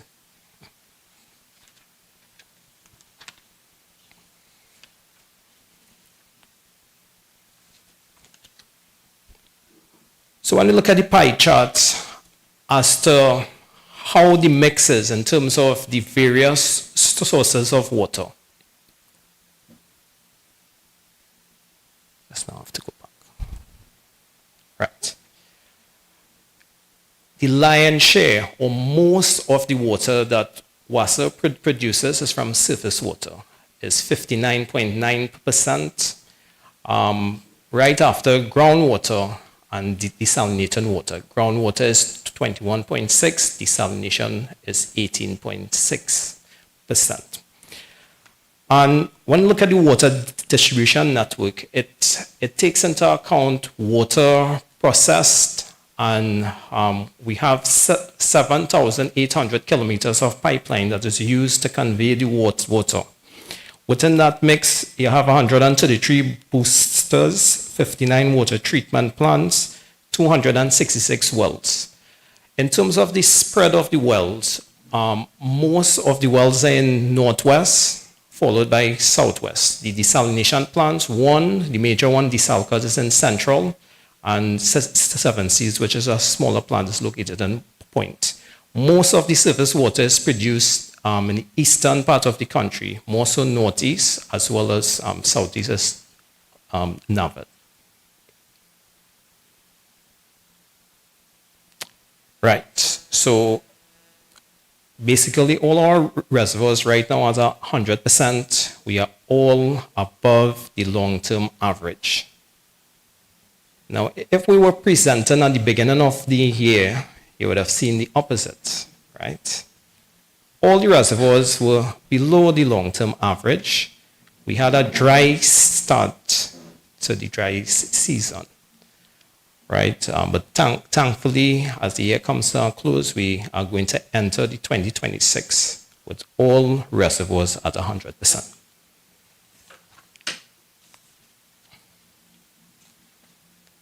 How does a wet/dry start to dry season impact management plans?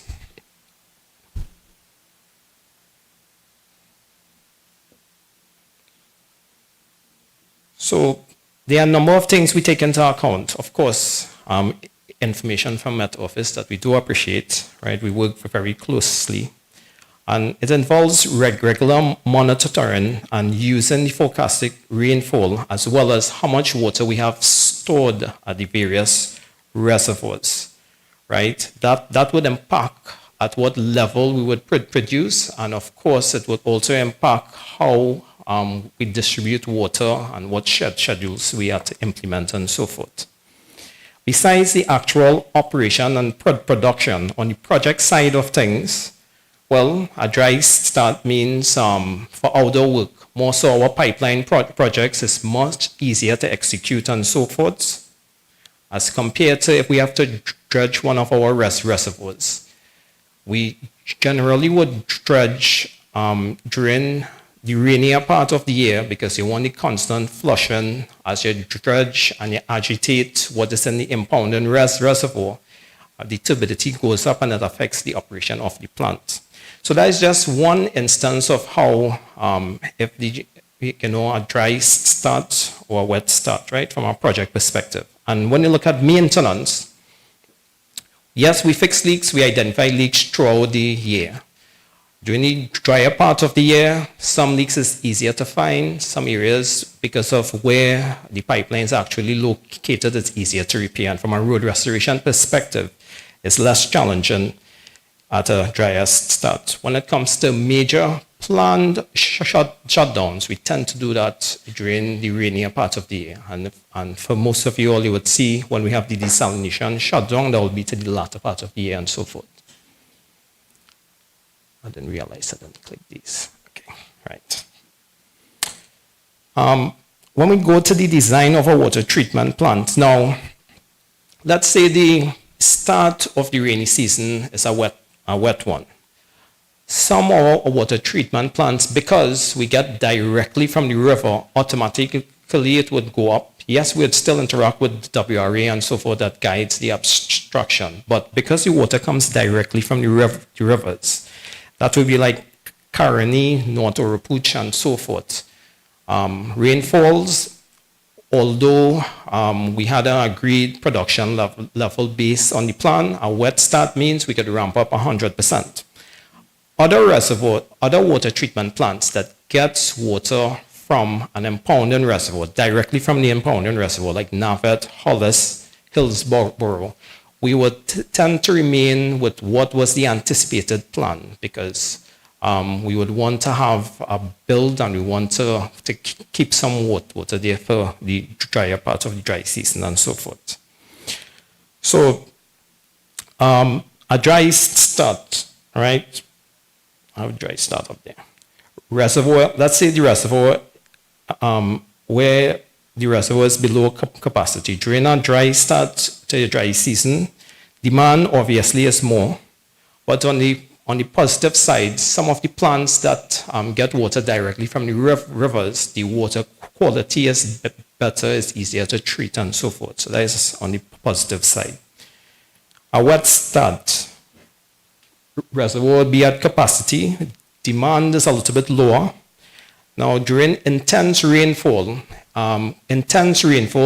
while we appreciate the quantity, because of the turbulent nature of the water coming on the hillside, turbidity, debris, and so forth, several of our plants in the North Coast would temporarily have to go out of operation because of that. Now, we have put things in place. Some of the plants we have already started to design around it.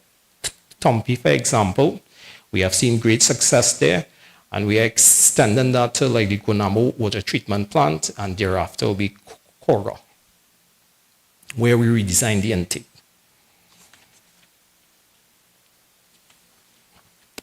Next, how do warm temperatures and strong winds influence evaporation rates in reservoirs, and what methods can be used to mitigate?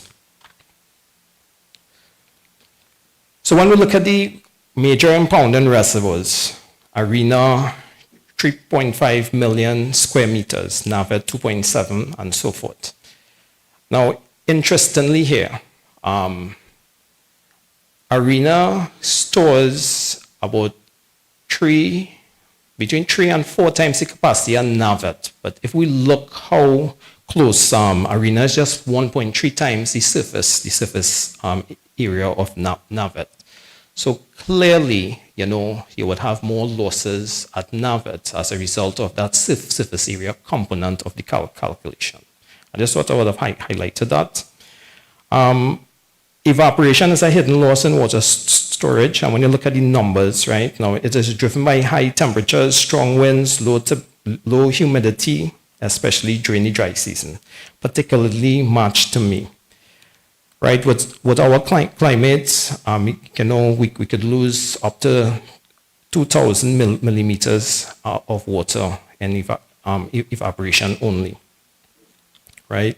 Some of the key drivers: warm daytime temperature, high solar radiation, overexposed reservoirs, wind-driven turbulence, and of course, low humidity.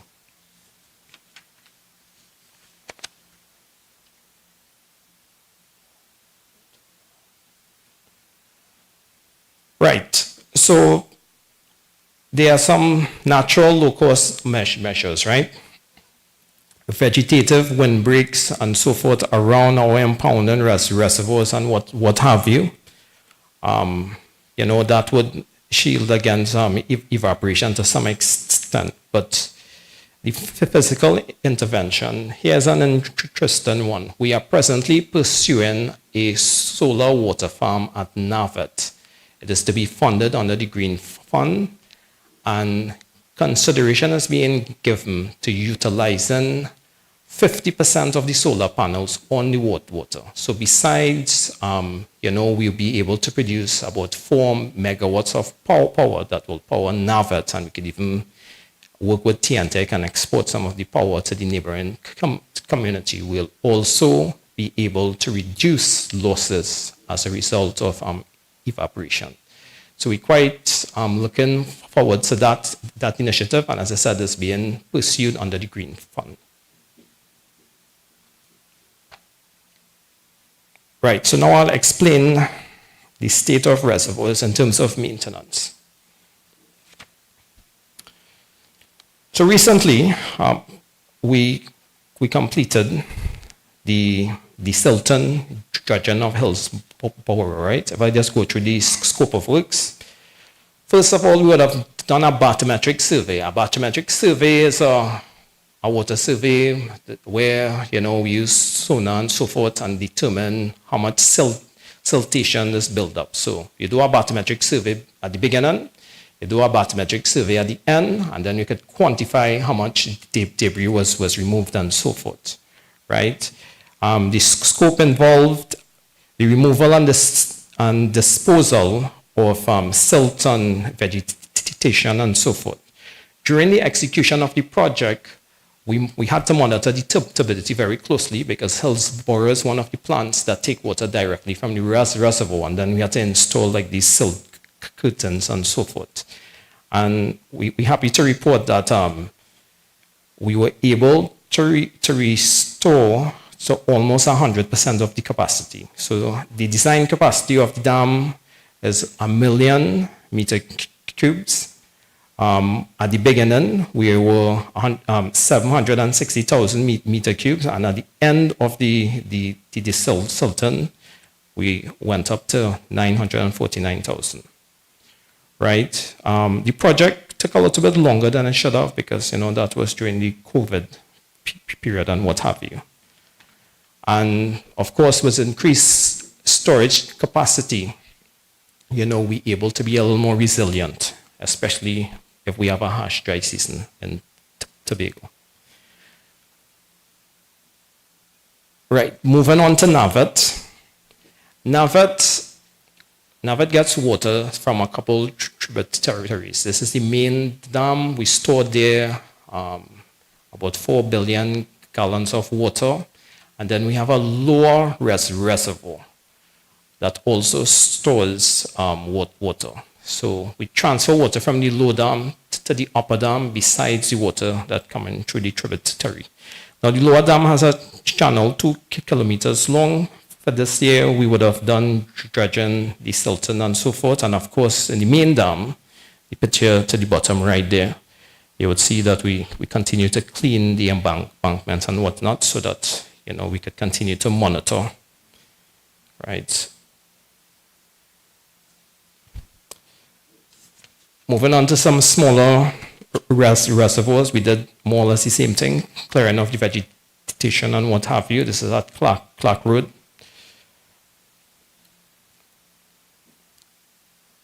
At the Arena Reservoir, we did some works on the crust or the concrete surface. Hillsborough is an interested one. When we correlated the amount of rainfall, we didn't get the anticipated build in the heights, and we realized things were happening at that particular reservoir. And in 2024, as we patrolled the 11 tributaries and so forth, we found 2 of the conduits. They were dislodged and what have you. We have since done work, we restored that, and besides the abundance of rainfall, that would have contributed to Hillsborough now being at 100%.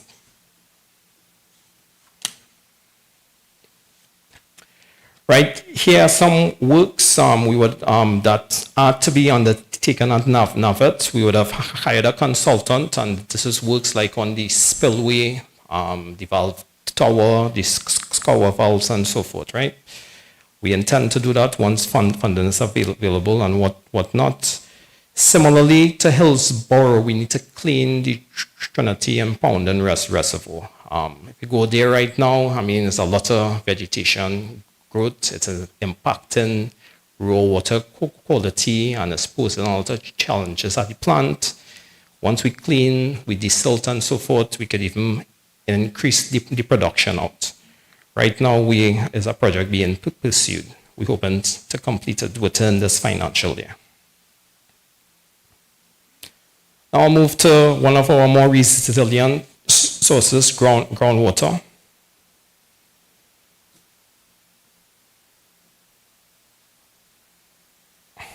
Right, so it's in 3 parts: drilling, development, new wells, basically. We look at the rehabilitation of the existing well field and optimization of the well fields.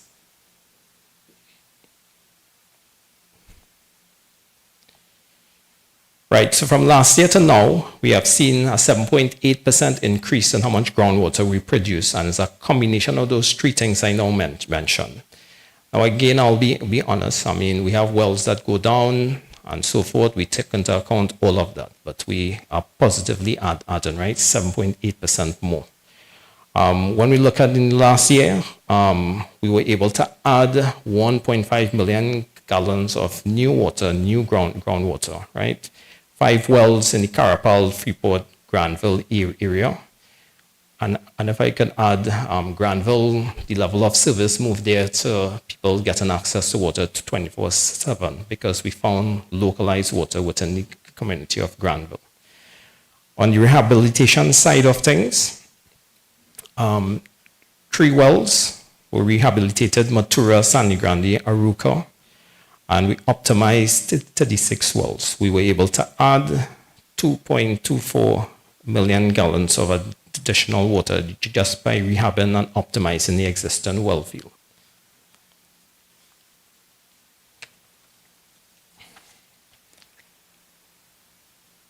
Right, and for this financial year, here are the plans we have. We are looking to add our next 2.2 million gallons of water. 9 wells are planned: Chatham, Aruca, Sandy Grande, Mayaro, Freeport, Carapal. Right, and the following financial year.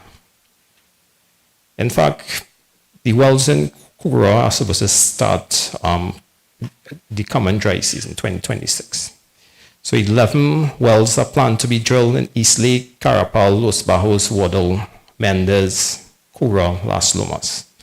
And with that program, we're looking to add 2.8. So we can continue to do work and develop our groundwater and so forth.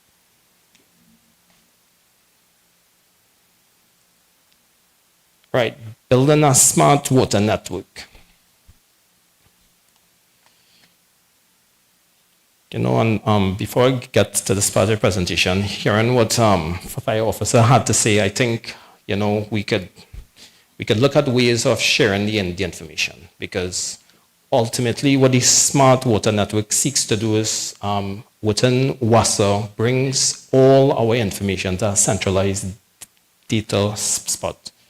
Right, fire services will be interested to know where water could be accessed from a fire hydrant in case of an emergency and so forth, especially during the drier parts of the year when we have schedules and whatnot, right?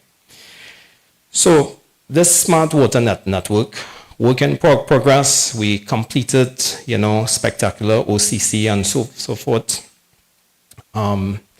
It brings together real-time monitoring, right? From the production perspective, what is produced, what comes into the plant, what goes out. Real-time monitoring on the distribution and transmission network is not only monitoring. There are certain small booster stations, some valves we could also operate. So it's monitor and operate at a centralized location. And as I say, integrated dashboards and what have you. And we could know when an asset goes down. It's a work in progress, and it's several points we have already implemented.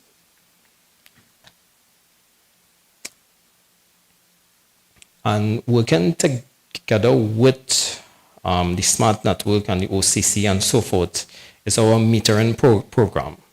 Again, the metering program is well on the way. We have implemented several meters. So we began with metering of our major water treatment facilities. We have meters installed on our transmission lines as part of the bulk metering program. We have meters installed at a community level called district metered areas, where we look at leakage, we monitor level of service and what have you. And some communities, we even went in to do domestic metering. So when you look at the numbers, they're quite expensive, but it's very important, right? Because from an optimization perspective, from understanding and accounting for the water that is produced, and looking at our non-revenue water, unaccounted for water. Again, it's an ongoing program, and it all culminates, it comes together in the OCC. Similarly, the WRA,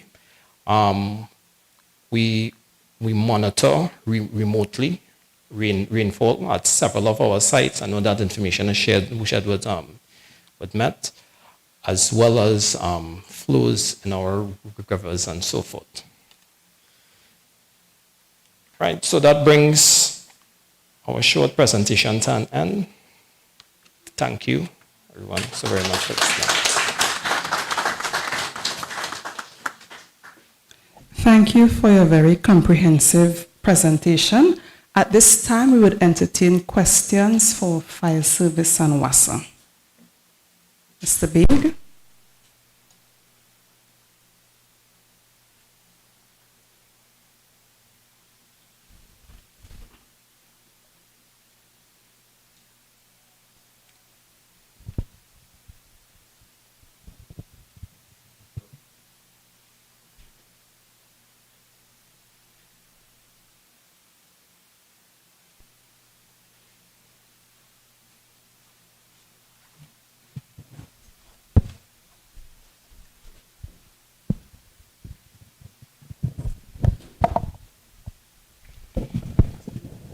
someone to?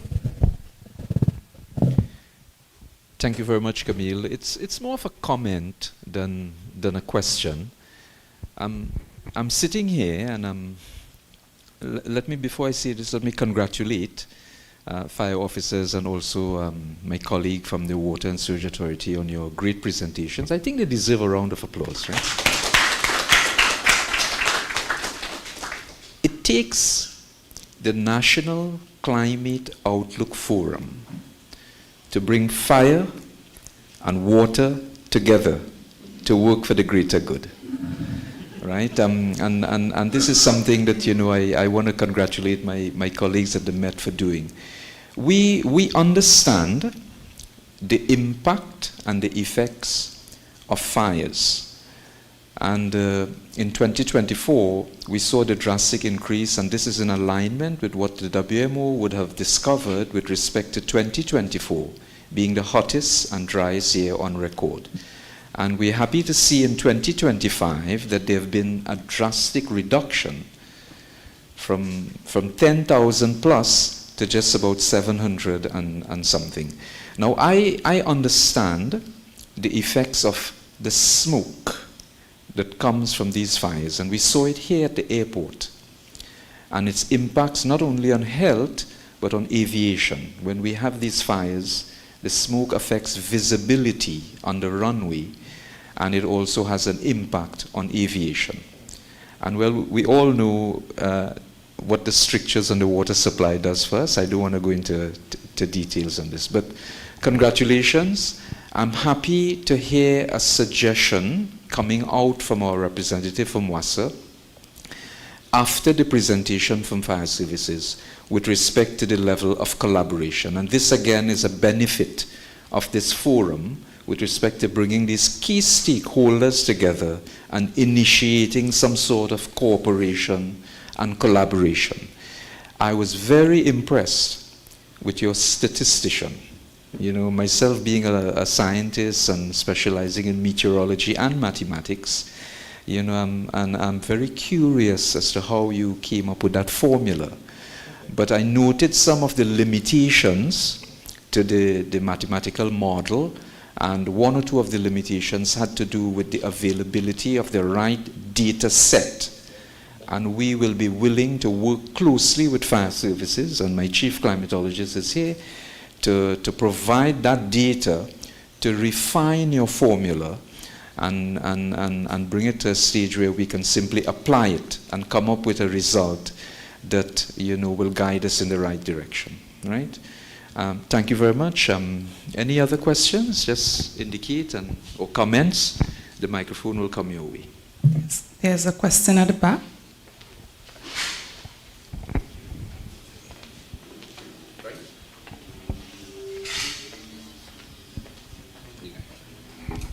Thank you very much. Kenneth Surratt, Blind Welfare Association. Based on the data from the Met Office and rainfall, question one, do we really need a desalination plant? And B, based on noise pollution and laws coming with fire service and smoke, and it affects, especially persons like me, respiratory issues, how are we going to treat with this through legislation to ensure people obey the law and persons who have health issues could be respected? Thank you very much.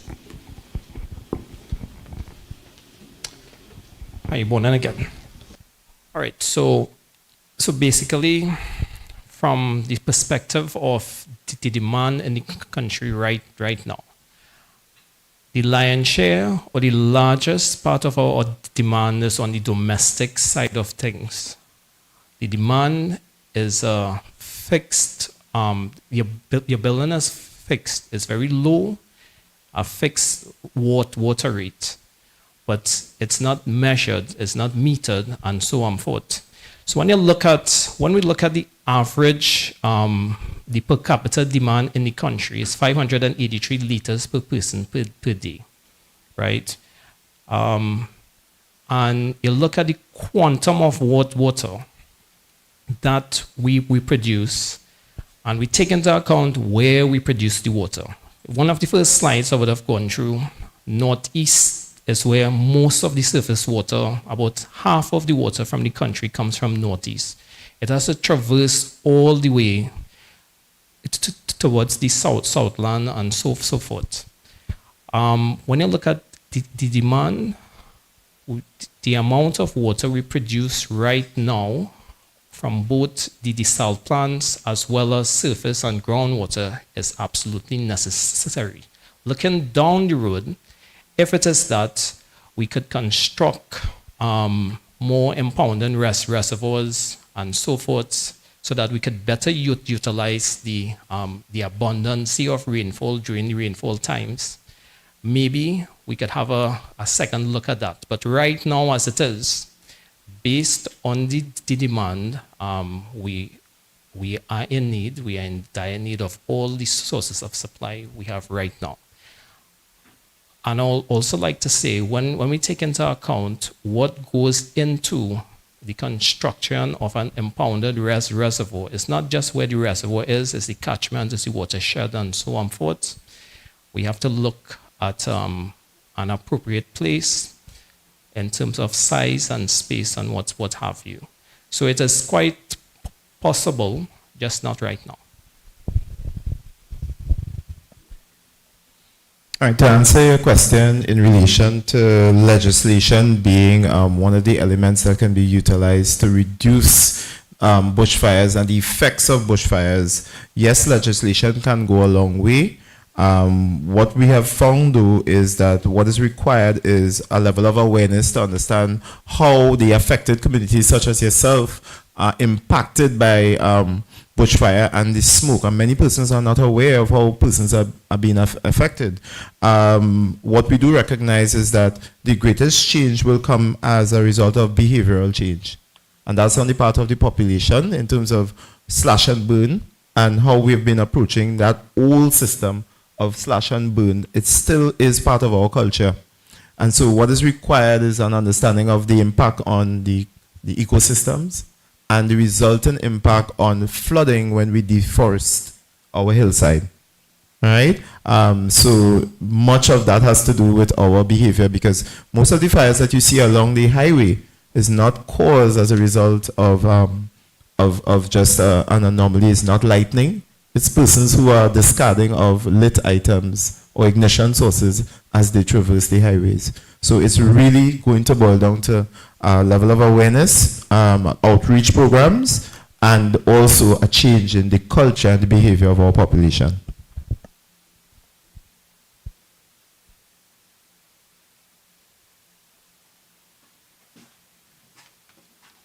Okay, before we proceed, we would like to thank the Deputy Permanent Secretary for participating in today's forum, and she has to be excused at this time.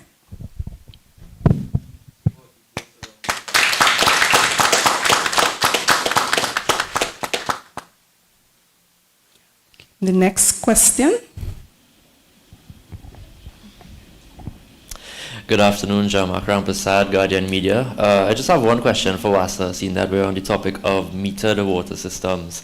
You said you started the implementation of, installation of domestic meters. Are there any plans to move away from the fixed rate water system that we have to metered domestic water systems in the future? And if so, a rough timeline on when it will be implemented? Thank you. Right, sure. So basically right now, yes, we have a tariff for metered domestic rates and so on forth. The only reason why we haven't installed water service meter across the country is because it's very costly, right? And as we get funding, we do various pilot projects and programs, and we implement it. So that is one. And on the other side, for it to also make financial sense and whatnot, we really need to get a tariff increase, which we are working closely with our regulator, the RIC.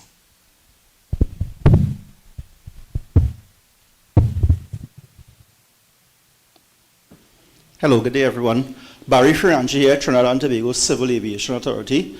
Thank you, TTMS, again for a wonderful forum, inviting some very critical stakeholders for us in particular, seeing that we provide a critical and essential service to Trinidad and Tobago and also the wider Caribbean. WASA, excellent presentation, very insightful as to the operations. Congratulations. But my question is really directed to the Trinidad and Tobago Fire Services. The onset of the dry season produces a significant threat to operations at this complex, as you see here. What happens typically, and we've experienced this 2-3 times every year for the past couple of years, where smoke emanating from bushfires, especially to the east of us, gets ingested into our system and causes a very unpleasant work environment to the point where employees need nebulizers, etc., right? I was very interested in seeing the steps that you have taken to prevent these things, and I have a suggestion. Big wish list, right? But simple. I mean, it's not going to be very costly. I think that one very important thing, especially for areas in the facility of critical infrastructure, signage, right? Simple signage, right? To the east of us, advising the public and not just being punitive as to what the repercussions are, but also being able to report. There is a bushfire, report, feedback. We have that system in place at the TTCA where the tower is used as an observation point. Any bushfires in the vicinity is reported and fed back to the system. It really helps. But obviously, we cannot sustain that system during weekends, during long periods. And this is where we are especially vulnerable, right? So again, TTPS, and I'm not just, sorry, TTFS, I'm not just advocating on behalf of the TTCA, but other critical state enterprises as to the response to these bushfires, because they have serious effects on our HVAC systems. Thank you. All right, so if I could respond to that, we take what you're saying as very good feedback. Signage is something that has to be addressed. I know that there was a program that was initiated by the Rural Development and Local Government just a couple of years ago, where there was signage placed at the entrance of all forested areas from the east coming back down. But what you're talking about is more or less a ramping up of that activity, and not just in the forested areas, but also in areas where there's a population that is impacting on something as very important as our aerodromes. All right, so this is something that we have to address. What I can tell you is an increased monitoring by our fire guardians, paying specific attention to your needs, can aid with that. Again, that is based on resources, and that's something I can take back to the Chief Fire Officer. And also the signage, which is a very simple solution. Sorry. Would you be able to provide us with a phone number for direct contact, not just again TTCA, but critical state agencies, so that we could get in contact with you? All right, so me in particular, no, but I know what you mean. You mean emergency response, and emergency response all goes through one line, and that is 990. Something as sensitive as getting a strategic change through the fire officers would have to go through the Chief Fire Officer's office, and I can provide contact information for you where that is concerned. Right?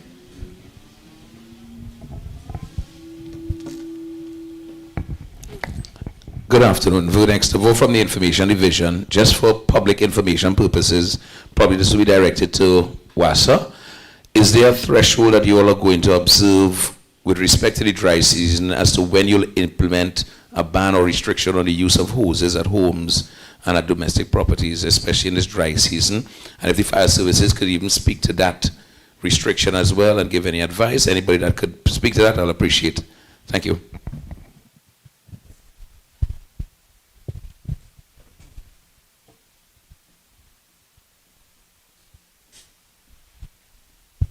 Good morning, everyone. Daniel Plenty, Corporate Communications at WASA.